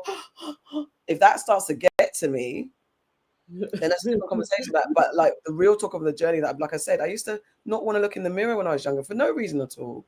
I did not see my beauty. So, and like I said, the journey of self-healing and self-love, if I can ever say that, yes, you know what, I would just nip tuck. That means I don't really love my face. That means I'm still looking at it and seeing things to fix. So I don't see things to fix. So I can't, man. It's not, well. Yes, that's the journey. Self-acceptance. It's enhancing. It's just smoothing out. It's not really. No, I get that, but so facelift, I understand and know, but then it's that kind of being addicted to just looking smooth and just looking this and just looking young. Look, I got furrows. I think I got all the furrows. David needs to stay. It's so prominent. I don't remember when it came, but it was just like, oh, they're there. Yeah. I think I might get the lines. I think that's in our family. Oh, see? That's what I'm saying. No, I'm saying I might get the lines, and that's in our family. So as long I've got my mum's trajectory, she looks good for her age. I'd like to continue to look good for my age, so if I can do it as naturally as possible. And I'm also super fucking scared, like to pass away because of beauty. Hey, I mean, I wouldn't go for lipo. Like, I am scared of that. I am definitely. I am scared of that. Yeah. Even when I am like, oh, I'd love a tummy tuck. I'm lying because I would just never. I just feel like however you pass, whatever the journey is, when you get to the other side and you become compass, I would be, what a waste. Yeah. What an absolute waste for a little bit of fat. Yeah. I wouldn't be able to forgive myself, and then I'll be back here again. Yeah, as a baby or some shit, or a fly. Like, no, I wouldn't go down that way. But a little bit of Botox, what's the worst that can happen? Slicer, I love my forehead too. And no, I don't want to get rid of the lines. I'm saying I know that we have lines in our family, so that's where my they're there, isn't it? But it's all right. I'm okay as long as I don't look disheveled and mash up. Do you know what I mean? I'm all good. Please, Africa man, stop saying guys. I'm not talking, you know. Nana, I'm cool. I'm not going to put no. But I'm not going under the knife. These are injections. I don't want to be like this when I'm laughing. These are injections. But that's what baby Botox. No. Like, you still have your expressions. That's why it's called baby Botox. So I wouldn't have a frozen face. The thing is, you guys probably wouldn't even know when I got it done. Yeah, if you get it done to the it point would just be like, oh, you're well rested. Like, I'll go on holiday, come back, and nobody's gonna know. Yeah, that's the thing. If you can do it and your face doesn't change, let me see your face looking anything, anyhow. I'll be like, but the thing is, you know, it's also do you. I definitely channel the do you, but please don't go crazy. Please don't expect me, like, if you start looking like, or if I got my lips done. If I get my lips done, you know, somehow I've started to go insane. If I start to look like this, oh my God, that's the beginning. That's the beginning of the end. Thank you. That's what they're fighting for.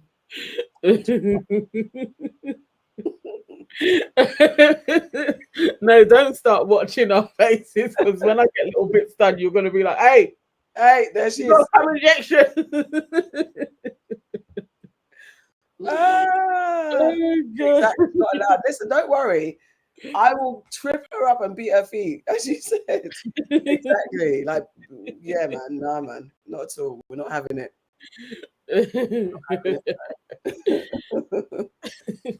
Imagine.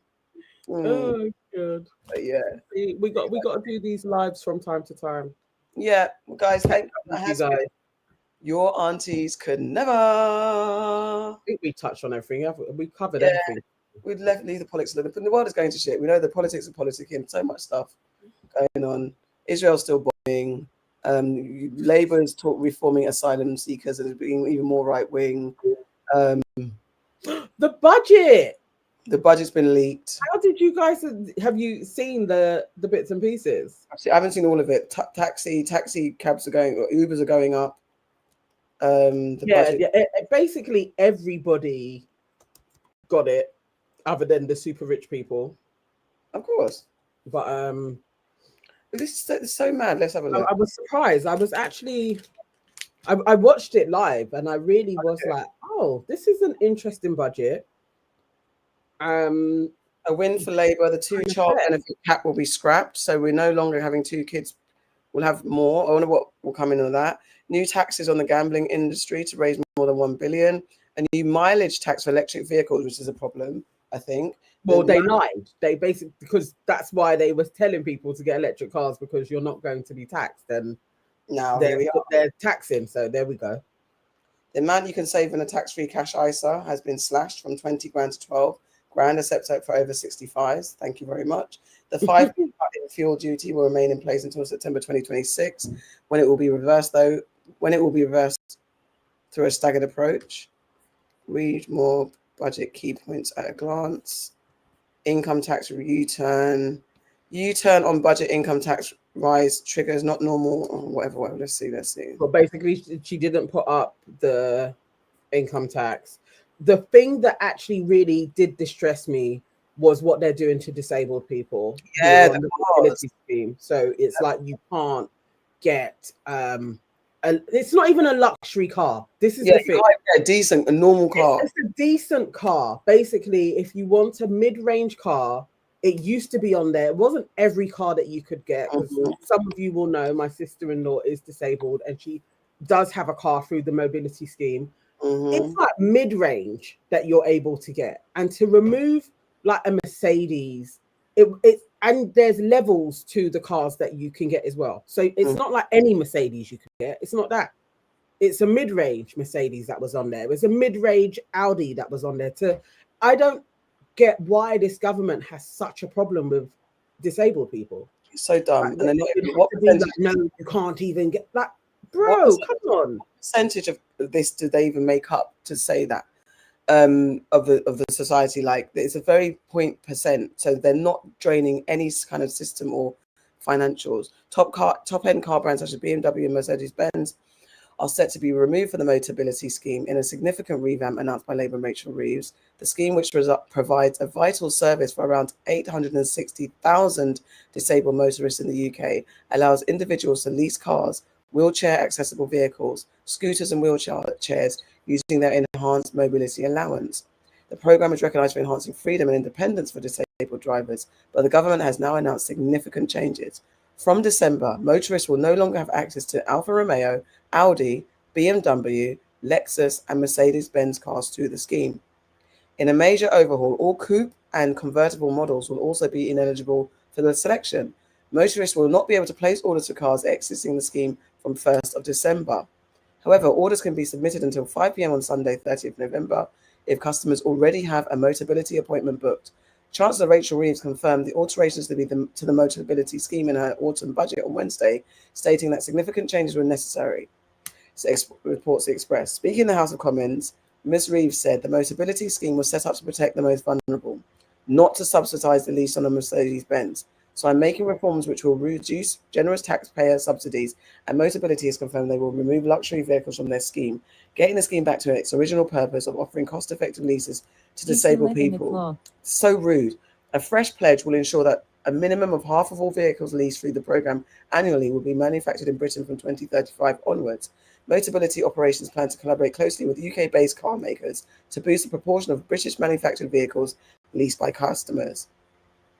Andrew Miller, Chief Executive of Motability Operations, said the Motability scheme makes a difference to disabled people's lives every day, and our customers tell us it is a lifeline to freedom and independence. Working with government and the automotive sector, we want to do even more to support the economy, and our ambitious commitment should put British car manufacturing into top gear. I'm trying to find someone, the naysayers. There's no, I wanted to find someone to counter the point of why this is not a good thing. So it's like, why are you testing them out to be guinea pigs for British car makers? Like, what the hell? Can you remember? remember? Why are you saying that people with disabilities can't have a luxury car? Are you fucking mad? It's so how many? It's crazy. It's crazy to just be targeting a set of people. They still have to pay. This isn't, again, it's like social housing. This is not a freebie.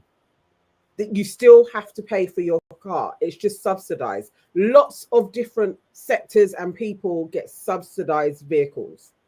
But I remember when I was a kid, disabled cars were like small kind of mini things like that. And they opened it up so that it's like, well, why do you have to have this special vehicle? You could have a vehicle and it's just be adapted for you.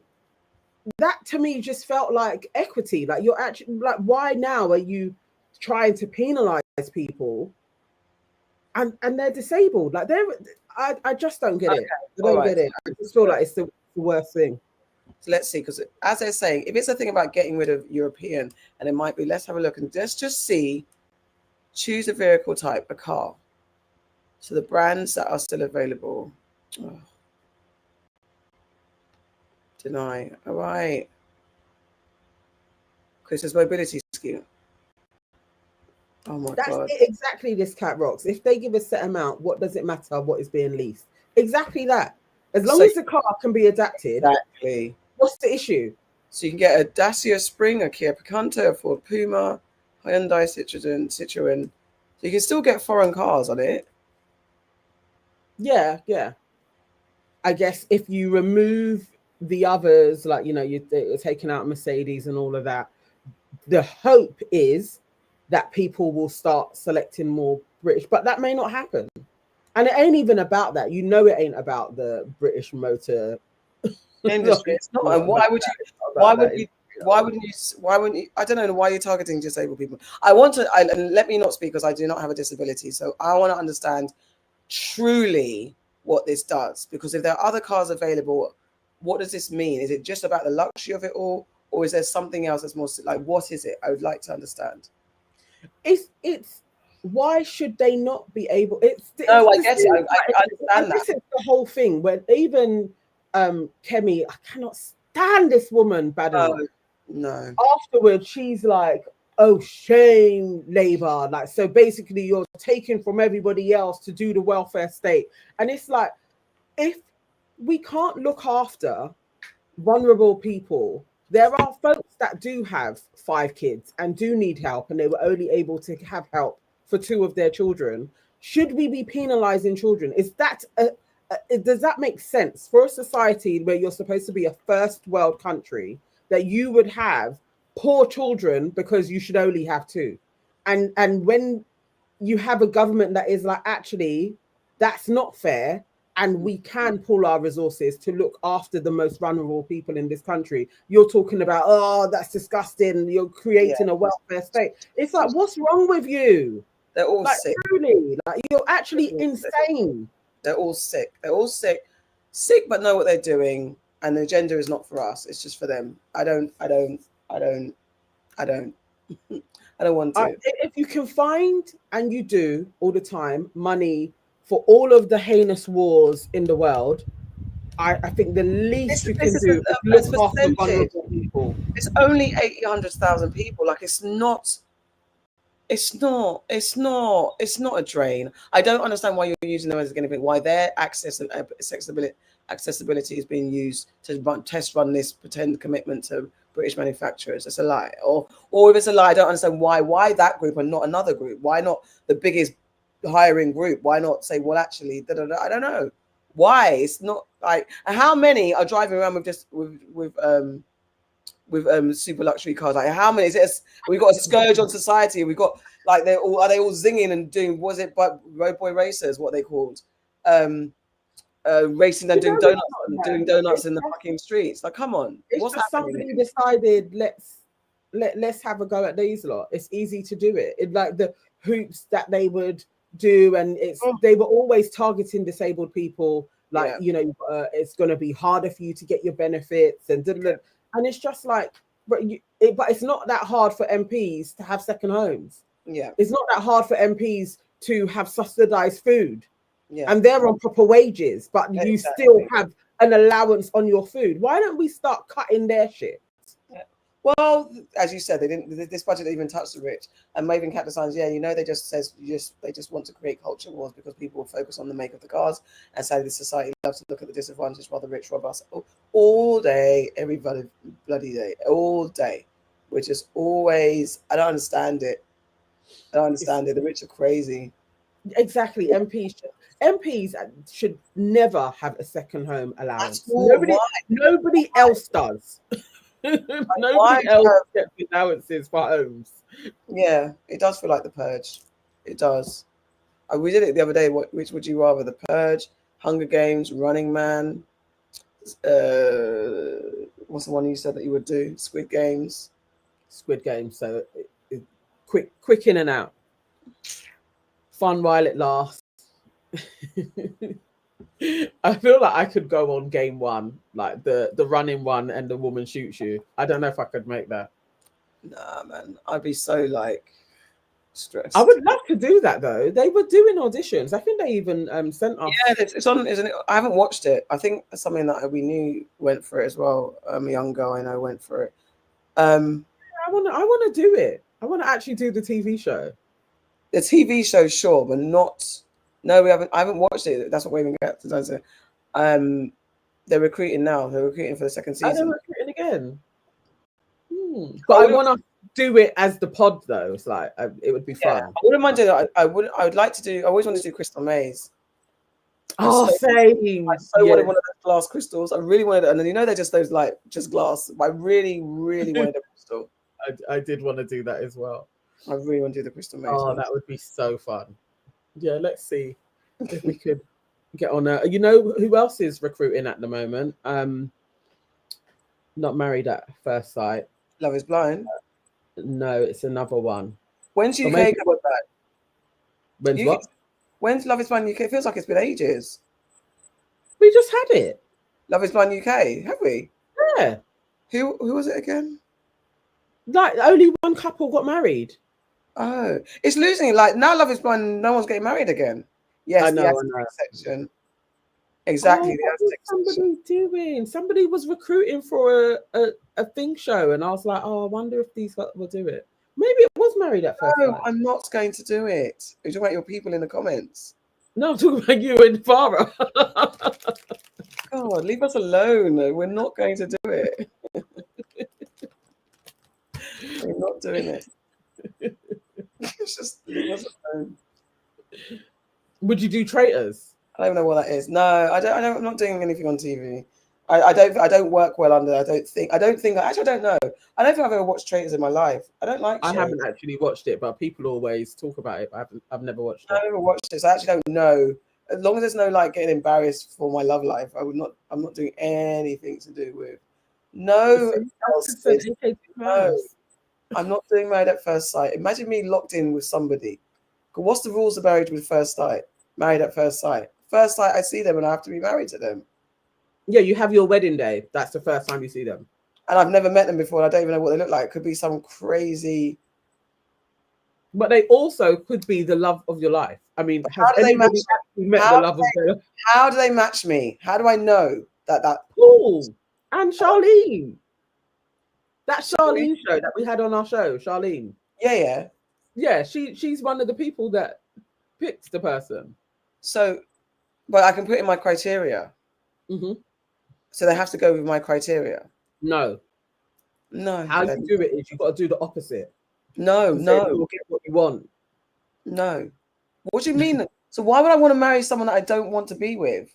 Because if you tell them exactly what you're after, they always give you the opposite. So do the opposite, then you'll actually get what you want. Absolutely. I'm not risking my life for that nonsense. It's not your life. It's just Installation. Number one, Elle said, thank you so much for saying I would make great TV. Yes, I'm sure I would. And Slice of Dizzle, I might end up with a Danish prince. That part. Imagine me. No, then that's what you got to say that you're after, but they may give it to you though. And exactly. And that would be they hilarious. love the swirl. They love the swirl. They love that. No, bruv, absolutely not. I'd be mortified. Waving candles, I said, what about pop the balloon? Imagine me. Imagine me. And you're popping. Did you see like the one with the short hair girl? Because the black man said he doesn't like her short natural hair, and then it just became a thing. Sorry. No.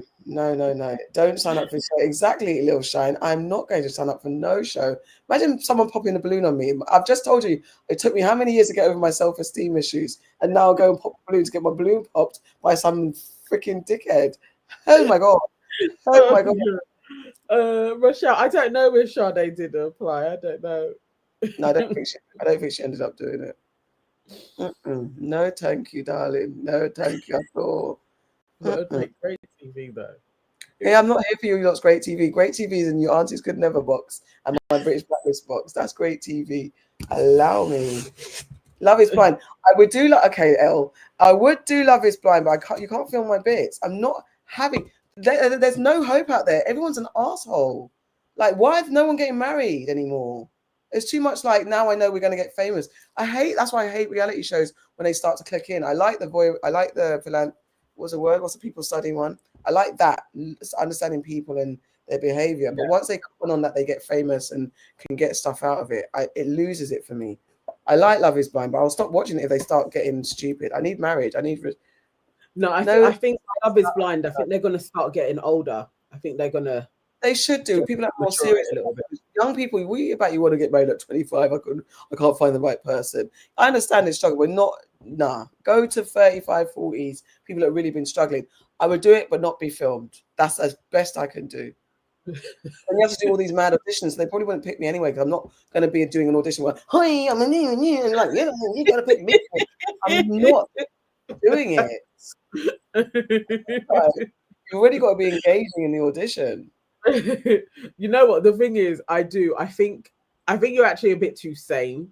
Yeah, I am. Like there needs to be a little wedge, like a little madness. Yeah, I mean, I'm also stupid. It's just like I'd have to really want to play the game, and I don't. I'm actually taking it seriously. Like, hey guys, I actually really want to find a person, so don't use. So they might take me for my seriousness because I'm actually on it, but no, they're like, no, you're not going to go and while out and do. You fucking this. I'm not doing it. I'm just not. So unfortunately, you're not going to get TV. It's actually a very good idea, Will. I may clip this. Maybe we should clip this live and use it as AK's audition tape. Send it and see where it gets me. Let's see. I'll actually allow you to send it and see what happens. Oh god. Absolutely not. But that's the one I would do. Don't put me on camera. Or you can show me going in and be like, you know when you see them ones like, I saw her and I never saw her again. Like, where did they go? There are people like that on Love is Blind. Yeah. We don't know them. Their picture is out there and we never saw them again. Yeah. I think you should still go for it. Okay, I don't mind you doing that, but I won't get it. They won't. Oh, you know what? That one where it's like, is it Yumi? The one with Davina McCall. They're older and it's the kids that take their parents in and then you date, the parents date and the kids are there watching. Well, they're not kids, they're all Amma's age. Like that's a show and it's with Davina. They're all more mature. It's properly like you may get on with the person. It's actually really sweet. It's a lovely one. It's actually a really nice show. That's it. My mum, your dad. Yeah, because Amma would be strict. Like if my daughter did it, yeah, she would, because she would be on it. She'd be so strict. So there's something like that. It's a really cute show. I'm also not, as much as I do this, I'm not out here for the TV life, you know. I'm not really in it and having everyone scrutinizing my background and all that shit. Yeah, in in when she was 16, she got caught stealing from Sainsbury's. I'm not doing that.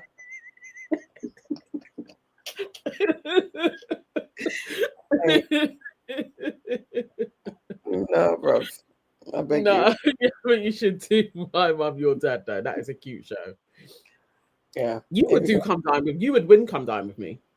I don't put me on that pedestal. There's so much pressure.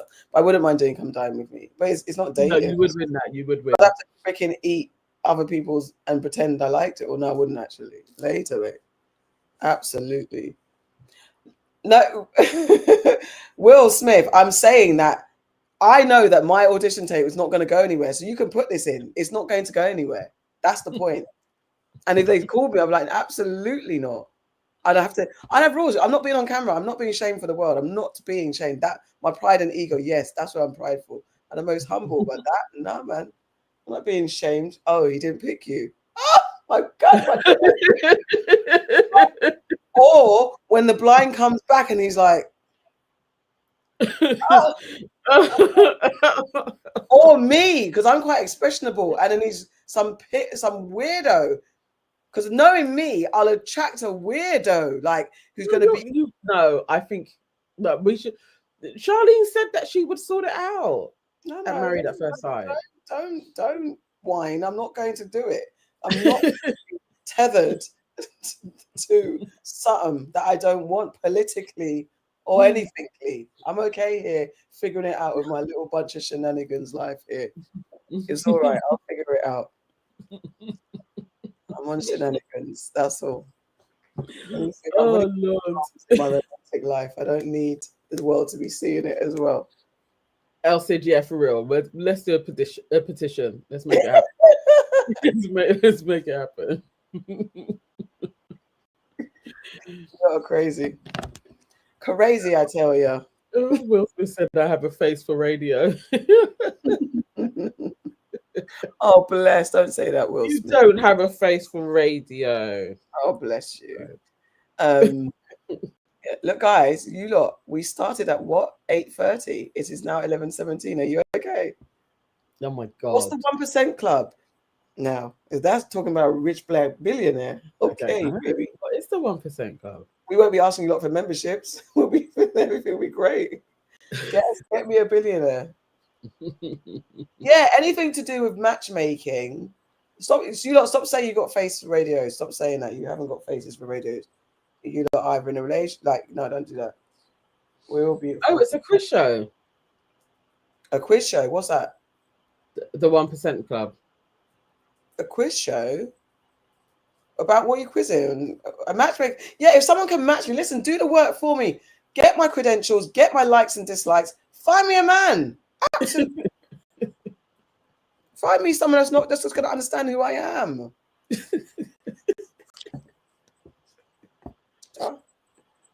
Oh my God, I forgot to put it out. The clip that is going to go on YouTube. You guys look out for this YouTube short. It's when Farrah is selling herself, when she's like, I swear all the time, and a man can't tell me like not to swear. And then she's like, because I want a man to look after me as I would look after him. And then Joe says, you sound really good on paper. And she was like, I am really good on paper. Yeah. I was gonna put it out and be like, would you like a girl that swears? So that's gonna be a clip that goes out. I meant to do it before we started this. We will turn off the comments, so don't make sure no one's freaking. People are gonna get into her DMs. She already has a little bit of a fan club. They're always on the live being like, oh, it's Farrah in the live. It's like, it's Nana.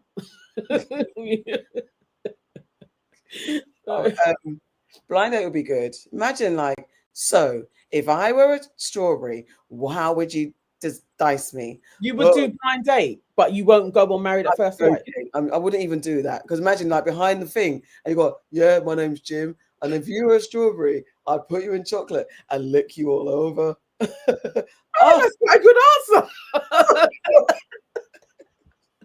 That's not that bad. That's me being me, not Jim, real Jim.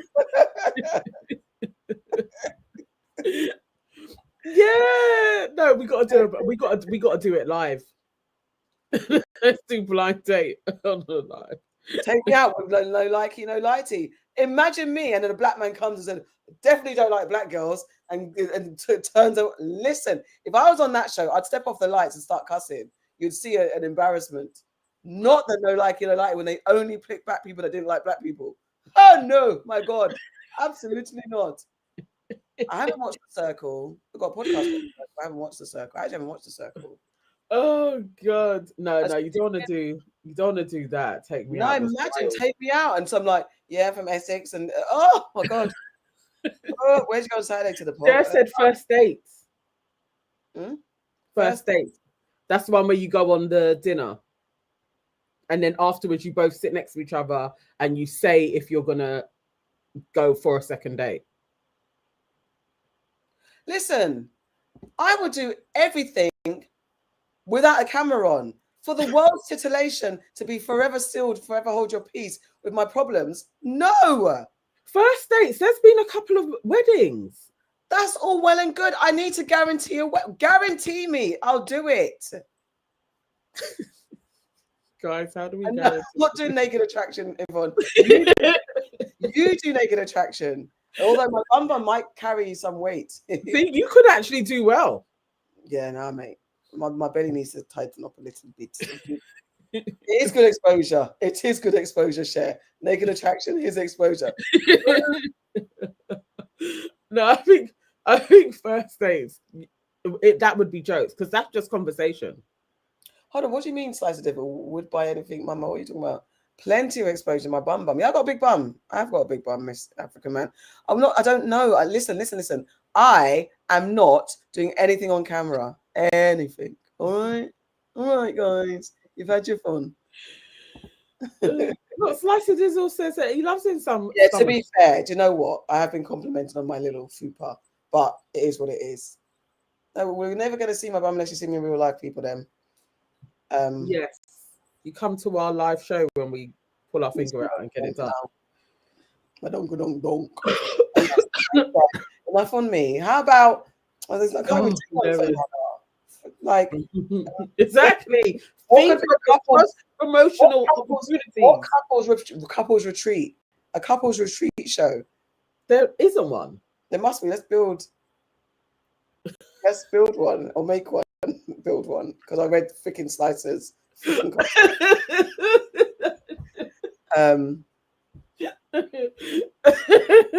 Yes. Oh, exactly. Waving cat designs. I could do a Radio 4 quiz. Imagine DJ Ace called me the other day. Ace called me randomly, and he was like, "What's the answer?" I think I was his phone a friend. I didn't know what was wrong. I didn't know what it was. So now he hasn't even explained. He goes, "What was the question? What was the name of the film that had something? I think the answer was Burning Illusion." I got it right, so he was right to call me.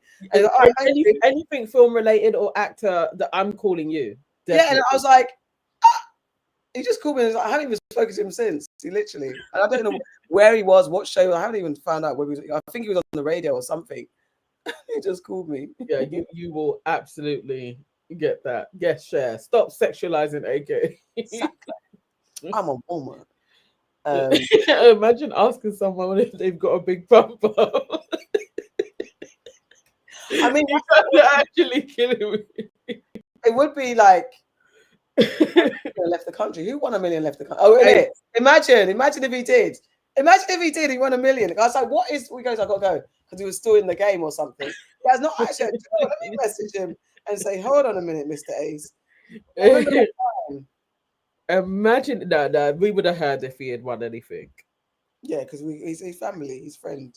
Yeah, that would have. Somebody in my family would have been like, "Ace is off. He's a millionaire." Yeah, mate. All right. Benefit? No, it's not part of the benefits to see people's bums. Chris's benefits. Imagine that. Imagine. If you guys watched every episode, there was one where you walk past the camera and I couldn't quite cut it. What? So you get up. I can't remember what you get. You're getting something and you walk past the camera. Some people during the live was like, "Raw AKs turned around." Like you just walk past and you go back again.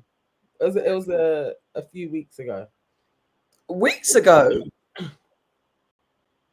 It could be months. And I got up in a live. I was on camera. You walked past the camera and went and sat back down again. On a live? No, on a show. Oh, in studio. Okay. Oh. No, I'm not a stallion because I'm not tall. I'm short. So I'm a pony. You're an ass. You're an ass. I'm an ass. I'm an ass. I'm a pony. I don't care about your bum. Thank you, Chef. Thank you. I appreciate the. I know. Like, why are we talking about bum? No, she actually. There's so much film knowledge in there. It's actually crazy. Oh, when I went for a drink during the podcast, I don't remember. Thank you, waving cactides. Because I'm built like a South African. I'm Ghanaian. I'm built like a Ghanaian. I've literally got a Ghanaian person body shape. What? I'm a Ghanaian. I've got a Ghanaian shape. I am going to Ghana, my home country, not for Dirty December. Okay, Dirty December. But you will be there for Dirty December, though. I will be there for Dirty December, but I will not. I'm sure you'll go to a one or few. two parties. One or two parties. I wish I was going. I know. I wish you were coming too. I actually do. You and Fars. Wish you would. It'll be fun. I think we're gonna have a good time. Yeah. Hopefully next year. Yeah. Let's do it. Yeah, Ghana's lovely. It is nice. It's a good time. I can't wait. I literally can't wait. It's gonna be fun. We're doing a filmmakers retreat, which is going to be great. Am I going with Will? Is Will going to Ghana? Will, if you go to Ghana, Will's going to Ghana soon. Will, shout me when you're there. Am I going to get my groove back? My groove's never gone, my dude. Just relax. My groove is there. Okay. He's going on the 20th. He probably will be there. How long are you going for, Will? In it, nosy much. Yeah. When are you going? How long are you going for, Will? I'll be there about a week after. I don't put my dates out on public, but yeah. Oh, so you'll be 14 days on the 20th. Yeah, I'll be. Yeah, I'll be there. I think I'll be there when you're there. Will I? Yeah. I'll be there when you're there. So shout me.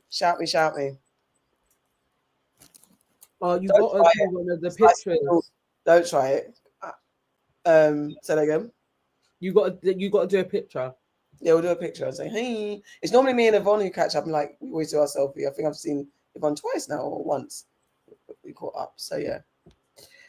Yeah, it'll be fun. I'm looking forward to it. Yeah, you're gonna have the best time. Mm-hmm. My cousin predicts I'm gonna find a dude out there. Yeah, I can see that happening. And look at Will, you chief. I think we can drop the act now, AK. We're doing our trad. Everyone got cats out the bag. Imagine being tied to Will. Will, thank you, waving cat designs about the trichologist. Yes, so, it was. Are you gonna do? Fuck's sake, guys! I said to AK because it did so well in stories that she should just tell everybody what happened and have it in one post. I just got the post on the main. Oh, I just edit that one. Oh, and then send me the whole thing then. Okay, you do it. When are you and your husband going live again, please? I should be done with everything. Everything should be up by Friday. So maybe not Sunday. I'm at my niece's. But from next week. It's only because most of the evenings I was working on the website for Aunties. So once that goes live, I'll have time again and we'll be back. He has actually missed it. I keep on saying to him, do it, go live and I can carry on working. Like I'll be off screen because I don't actually want to do my face and stuff. And you guys definitely do not want to see me without makeup on. So relax. I'll get into it. Midnight, everyone, we see you and it's creeping. It's 23.29. The cost was expensive because the consultation was 190 and the products that I bought 140 and they're cool products. So wow. And like I said, what was it called? Maybe it's not the woman I thought of because her consultation ain't that much. No, I went to Fulham Hair and Scalp Clinic. It's black owned. Black woman runs it. Oh, it's definitely in Fulham somewhere, but it's not called Fulham Hair and Scalp. Her name. Gosh. I'll drop it in the chat. Again, this is not an interview with the trichologist. That's quite a okay. Yeah. Listen, I went, I had a good time. I cannot vouch for the end results. I'm just saying this is where I went. And so please, I beg, if you go forward, this is not me endorsing, but this is where I went. And I had a good time with them. They were nice. They've given me, whoa, this link is horrible. Sorry about this link. Crazy link. Let me delete it and find a cleaner one. But yeah, it was £190 for the consultation. I haven't got anything to compare it to in regards to someone I've been somewhere else before and it would cost this and that. So I don't know if I got £190 worth of consult. Do you get me? So we could have a trichologist on the show. I actually said to the girl, how do you lot market? And are you up to public stuff? So she said, I don't know, maybe. So maybe there were so many people. Like there hasn't been anything in our stories that has had that type of a response. So that's we definitely should do a show with somebody to actually go over all of the various different problems that we all have. I'll message them and say, look, what's the deal? Would you guys come on the show? I told her I had a pod because I was saying like it's hard because when she was like, you've got lovely hair, I was like, I know I've got good hair. I pride we have good hair in our family, and my follicles have got like 3 strands to a follicle. So I've got strong hair, but it's just the hair damage. And my assumption that because I always shaved it and it's short, I assume the damage was from my hormones and being iron deficient. But like as I said on the live, on the stories, it's a combination of hair damage, being iron deficient.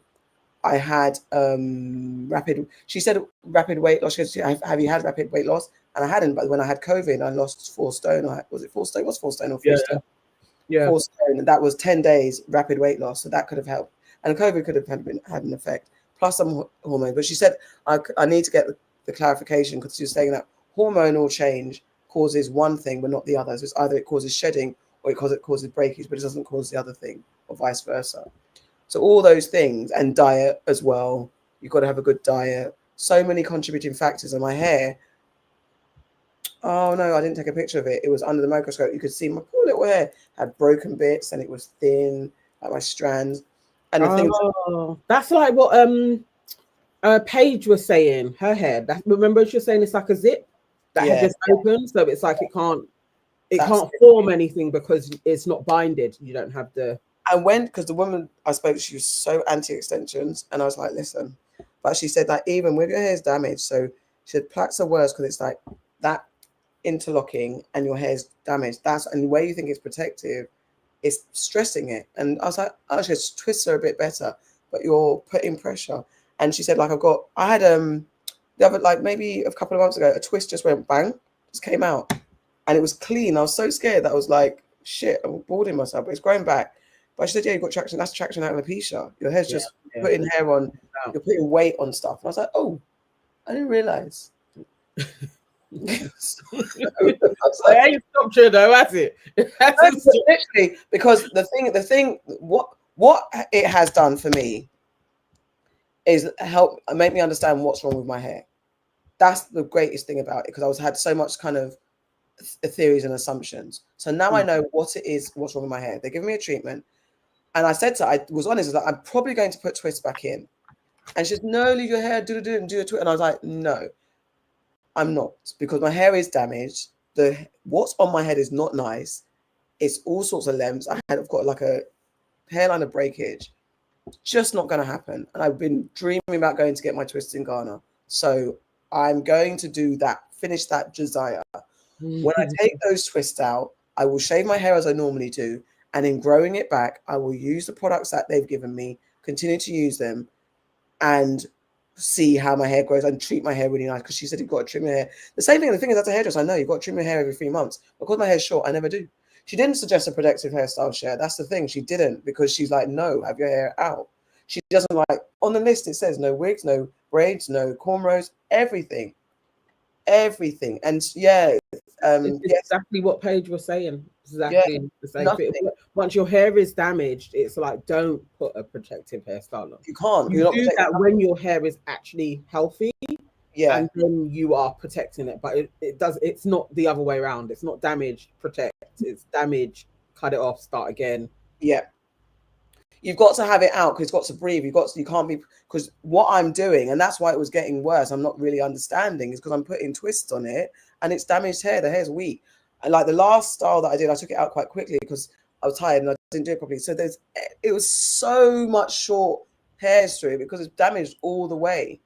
The blessing I've got, and she said, obviously, as we get older, we're losing estrogen and elasticity and rejuvenating cells. So after a while, we'll stop. That's why people, balding and stuff happens. So if I keep stressing it, where I'm younger, it's going to grow back. I get to a certain point. Soon I'm like, when that's gone, it's gone. So that's why I'm just like, this is my last rodeo in this state. But I don't want to shave my hair because I really want my Ghana twist. So once I have that, get my sister lock twist, get over that moment of having them back. I'm all right. At least for me, I'm not trying to hold on to it. I'm happy to shave my hair. When I get the mood to shave my hair, I will. So, and then that's when I'll do the proper hair journey. We'll have short hair AK back again. Yeah. Waving cactus said I've had my hair out whilst I've been off sick and it loves it. Listen, my head shape's not suited to the shave look, but a short style. And I'm how my head is. I'm really think it's gonna go. It's so mad because imagine born a different space, time, location. You might, as you are, have shaved your head. Do you get what I'm saying? When I was a kid.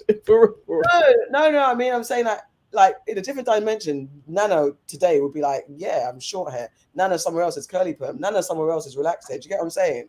So it's just all the perception. I'd look like my grandpa if I shaved my head. But you don't have to shave your head. There's also the thing where if you get regular trims of your natural hair, you also have to make peace, as Paige was saying, with having your hair in a tiny afro, or because obviously you're not advocating for perming or putting any treatment on it. So you'd have to, or if you've got a length enough to kind of do natural styles, but keep trimming it, you just have to be. It's all about a head shift, a mind shift, and it's hard, especially if we haven't got the typical light coily curls that are more acceptable than a 4C curl when it's just packed. Because when Paige was saying just packing her hair, I was like, I could never just pack it. But I have walked around with an afro that I remember. Yeah, I used to walk around with an afro and just have my hair in a round afro, and then I used to have it like in a short buzz, like cut with a little, like a 1 centimeter of hair. So I've been through that. See, but no, even just taking my hair out, this one I did have it out maybe for a day, maybe 2 days. It was out, and I combed it out and I did the thing like she said, like, walk around with it, and I was like, this just looks. I can't get with it. All I kept on doing is looking in the mirror and being like, oh, when it has like about 4 more inches, and that's where my mind was going, to the point where it's like, well, you don't even have to lament over this. Just put your head back. Put your hair out and keep it moving instead of thinking like, if it's got 4 more inches, it will be the right where you can wear it out. Like, no, it's crazy. Yeah, it's a big battle, and it's unfair that this has been a problem of Afro hair, like for women, and like how we wear it. And yeah, it's a problem. I wish we didn't have this, because then if I just get up and have my hair and still feel sexy, and I'm like I don't know if I could do this again. Just quickly, I don't know if I could do this style again, because I was like, this is like 12, 13 years ago. The picture of me on the BMX. Oh, is it on this page? Let me find it. Like, I don't know if I could do that, and I really like myself like here, but I don't know if I could do it. Hold on. This style. Let me get my share screen. Like, I really like my hair like this, but it's such just a round little afro. Where is it? This. I like it, but I don't know if I could do it. You've had your hair that length before. With no cream, because I remember when... Well, yeah, you would kind of texture it. Yeah, that's what I'm saying. So I wonder. I don't know if I could ever do that. I feel like you could. That looks fine. When I'm thinking of you saying I can't do it, I'm thinking more the. And I've had that look. Like maybe. What would it be? Maybe like 3 inches. I've had it in a kind of very Viola Davis or something, not Viola Davis, but I've had it in an afro. I remember we went to a TBB Christmas dinner. It must have been early TBB days. And I had it in an afro like that. And I'm like, well, where was I? What mood was I in? It's crazy. It does really suit her short, isn't it? It does. Yeah, I'm blessed in that sense where I like my hair short. And it's just that. I wonder if I could just do a little afro. I don't know where I was going. Like, I didn't mind that. I don't know where she just disappeared to. Let's see if she makes it back. You know what? That is the thing. Don't she look 16 in that picture? No, that is just, what did she say? It was 12 years ago. That's 13. It's 12 years ago, isn't it? 13. So that was, what's that? So I was 13 years ago. I was 40. So that's, no, 30, that's 30. How old was I? 2012. Oh, so 38. 38, yeah. I was 38. No, more. 36 or something. 36. Yeah. I know, but literally, I saw that picture and I was like, Rod, it's only because Sabina looks the same, but you literally look like a teenager. No. 35, is it? Was I 35? No, she's 49 now. I'm 49 now. So you're 36. Okay, yeah. Yeah. Sure. It's actually crazy. It's crazy. You look like a child. Yeah, it looks like literally my school picture, like I was in college or something. No, that's the other day, man. Did we know each other then? Yeah, because I launched British Blacklist. We were talking on Facebook. We were in a Facebook group because remember, British Blacklist came after. Remember, that's when I started not being able to. When I launched British Blacklist, I was more distracted from, and that's when it was like, when did the Great Debaters end? We're talking about our Facebook group that we used to be when we first met. That's how we became friends. Yeah. So it was before. It was like a year or two before, because all we did was stay on. I was at work doing nothing, and then I don't think that I knew you when I had Okai. When did you have Okai? In 2012.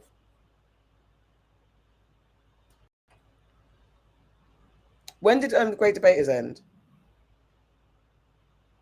I don't remember, but I'm sure I had the boys.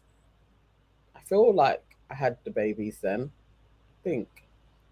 I believe I started the British Blacklist because I remember being busy, unless I was building it. So maybe it was like 20.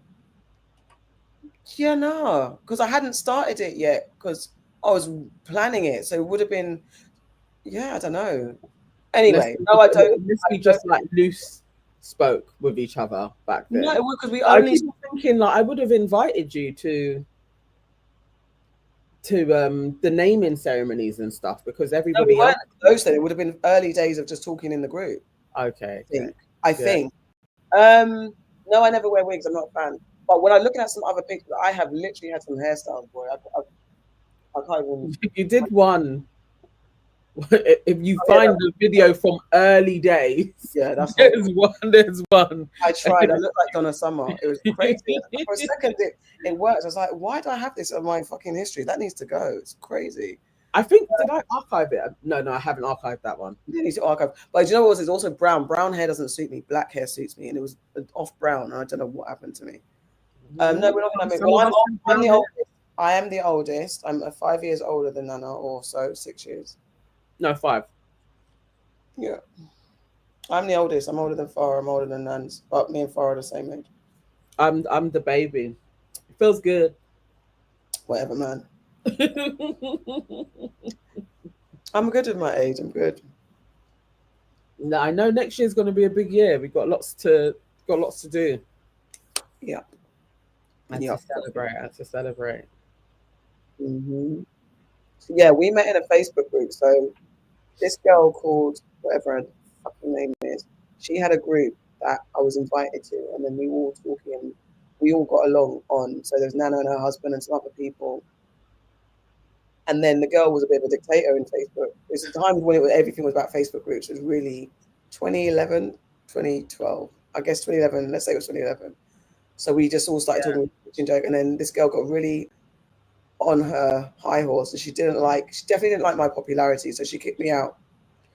And popularity meaning like we all bantered. And she just got very controlling. She didn't like it. So she removed me from the group, removed a few others from the group. And then Nana and her husband and Russell were like, fuck that shit. We're going to start our own. So they started the Great Debaters and invited everybody that got kicked out and everybody else. And that other group disbanded and we all joined here. Then we just used to back all day long talking about, it's like topics, news, debates, all day long, just talking, catching joke, bantering. And that just became how we were. And then we just clicked and became friends. And when that ended, our friendship remained. It's like we just moved on. To real life. But that's and then we did have a WhatsApp group. Like a few of the girls, we had a WhatsApp group and we would meet up outside of. But it's still when you came to Afro Punk, that's when I was like, that's my girl. And then we didn't really know each other, and it was literally like, nah, she's cool. And I was like, these are my sisters forever. And then we are somehow related, and we found out there's some connection in our relationship, in our bloodline. Like it's very strange. It's crazy. My brother is named after AK's granddad, without us knowing each other. Insane. Insane. Wild. Yeah, no, that was a weird time. And about it around Christmas that she kicked everybody out. So it's like we were all online anyway, and it just was so weird. Like, why are you being strange about it? She just got a bit. She's still. Weird. That's just her. She got. I was invited, and then I was like, oh wow. She didn't like people promoting stuff. She got very, because there's a time when Facebook moderators and she got very jealous, and it was that, and it wasn't just me, but they were notably. I was like, what did I do? I was one of the few girls kicked out. I was like, whoa. Anyway.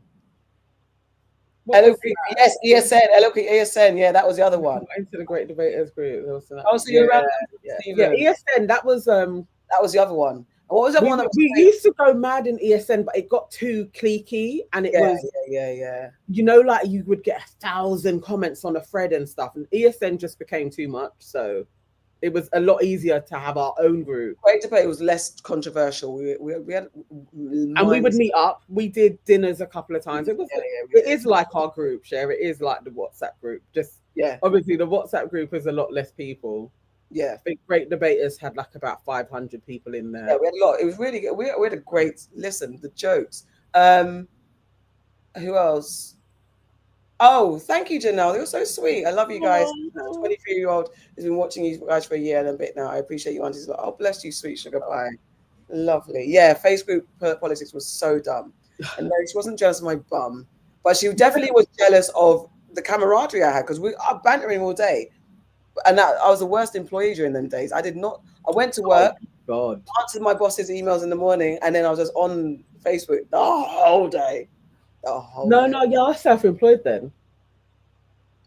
Yeah, no, and then after I had the boys and I did a stint at Barking Council, then I was just online all the time. I don't know how I made it through. I was online, and it's definitely I was online all the time. All we did was chat and debate and bust and go from thread to thread.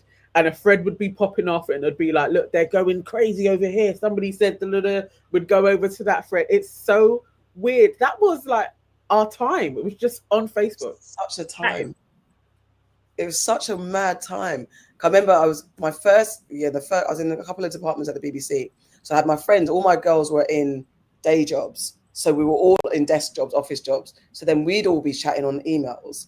And then I'd be on Facebook. My God, we read some of our email things the other day. Oh, the nonsensical chat, but it's actually very incriminating. But the threads that I found one, it went on for 3 years. Yes, I can imagine. Thread talking. See?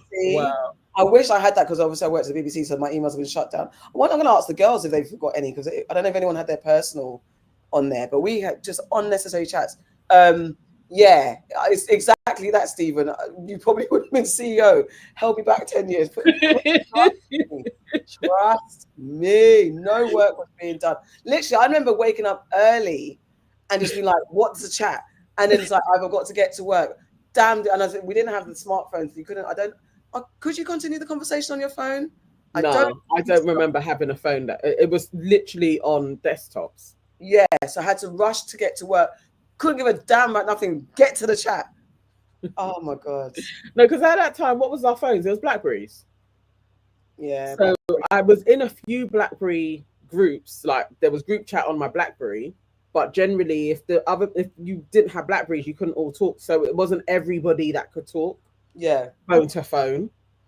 And then once WhatsApp came, that threw everything out for a little while, and everyone was on WhatsApp. It's a bit crazy. We've gone through it all. We're that generation. From no phones to the phone box to actual freaking computers on my hand. Crazy. From no internet, no phones, phone box. 23-year-old Janelle, we had nothing. It's actually correct to say to somebody, call this phone box at 6 o'clock, and I would be standing outside the phone box waiting for the call at 6 to chat shit and then walk back home because you're not calling my house phone. But that was life. That was life. I remember when internet was the talk. Like there is something that's going to come along called the internet. I remember us all having these convos. What? You're going to be able to order pizza online on the internet, on the information superhighway. Yeah, like imagine that. Yeah. When you had the desk, I'm like, no, it's too much. Yeah, dial-up was the most annoying thing. I never really got. I think I jumped because I don't know when.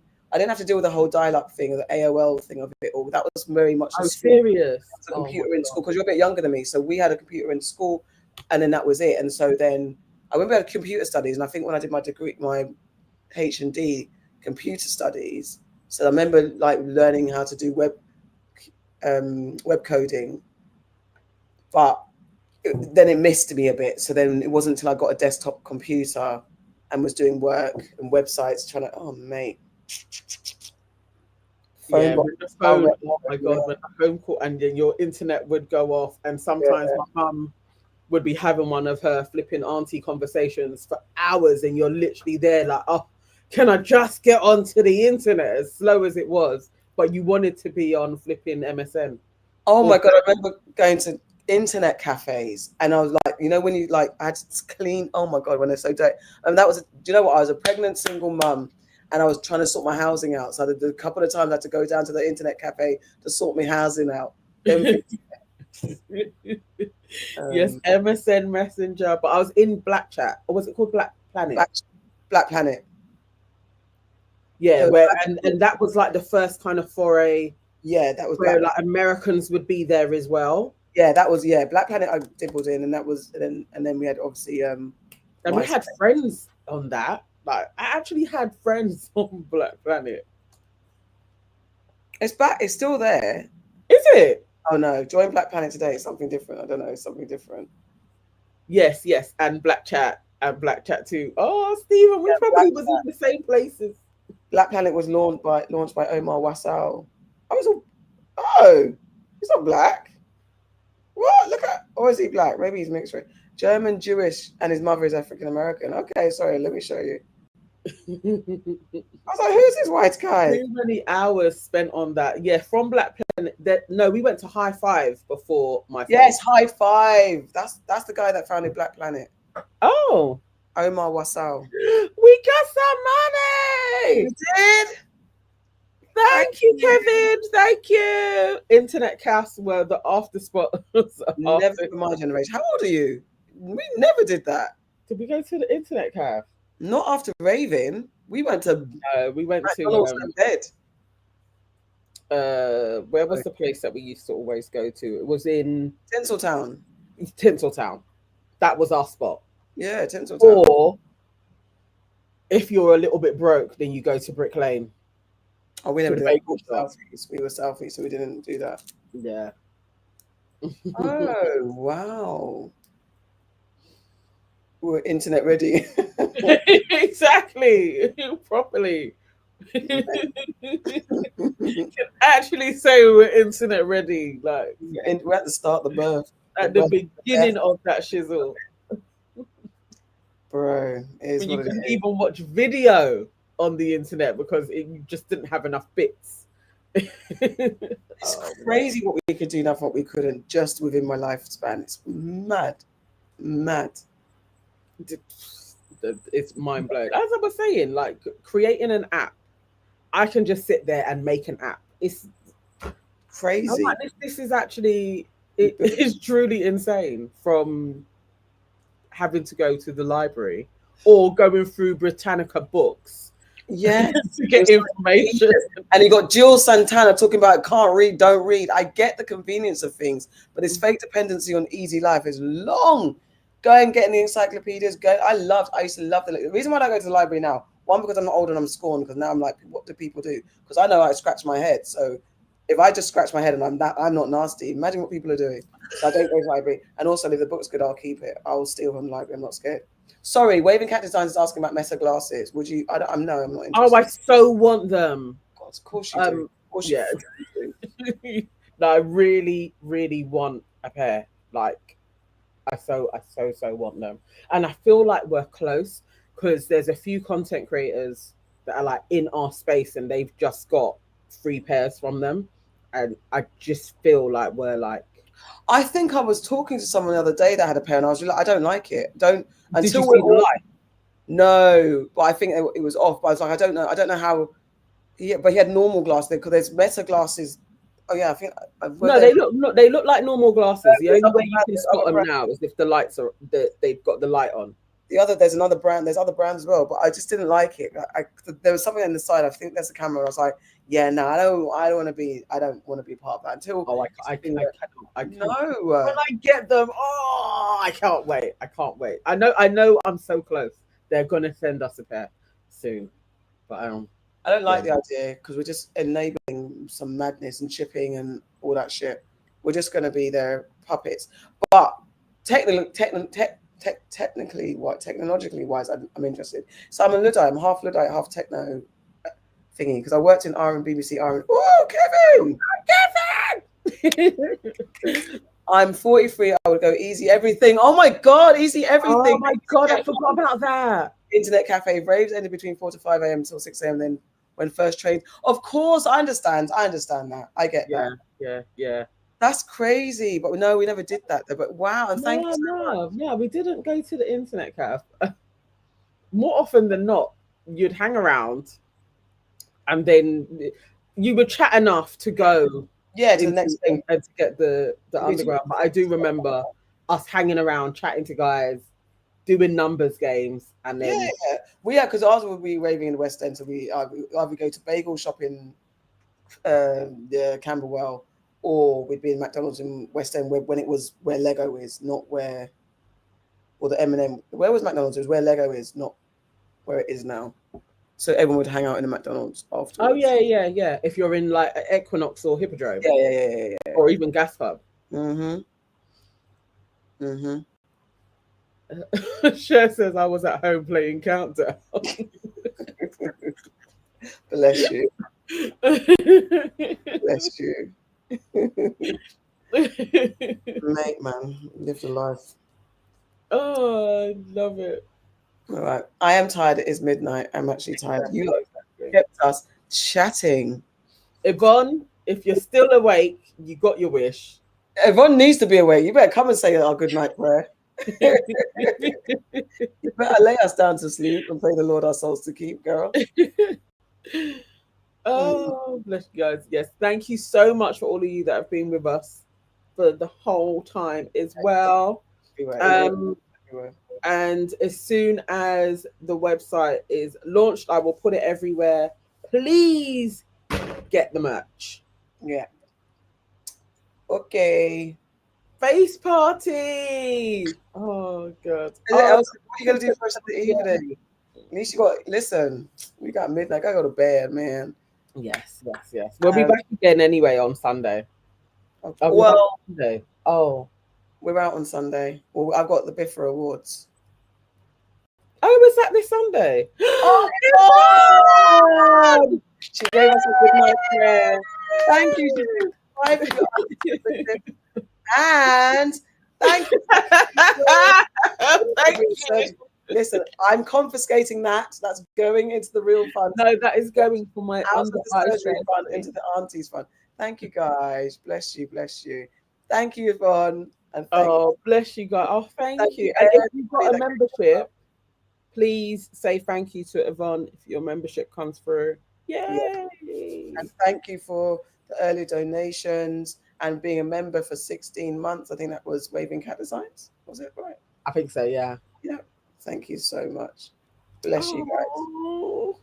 You guys. All right. Okay, it's midnight now. So good night. God bless. Sleep well. I will see ya. Bye.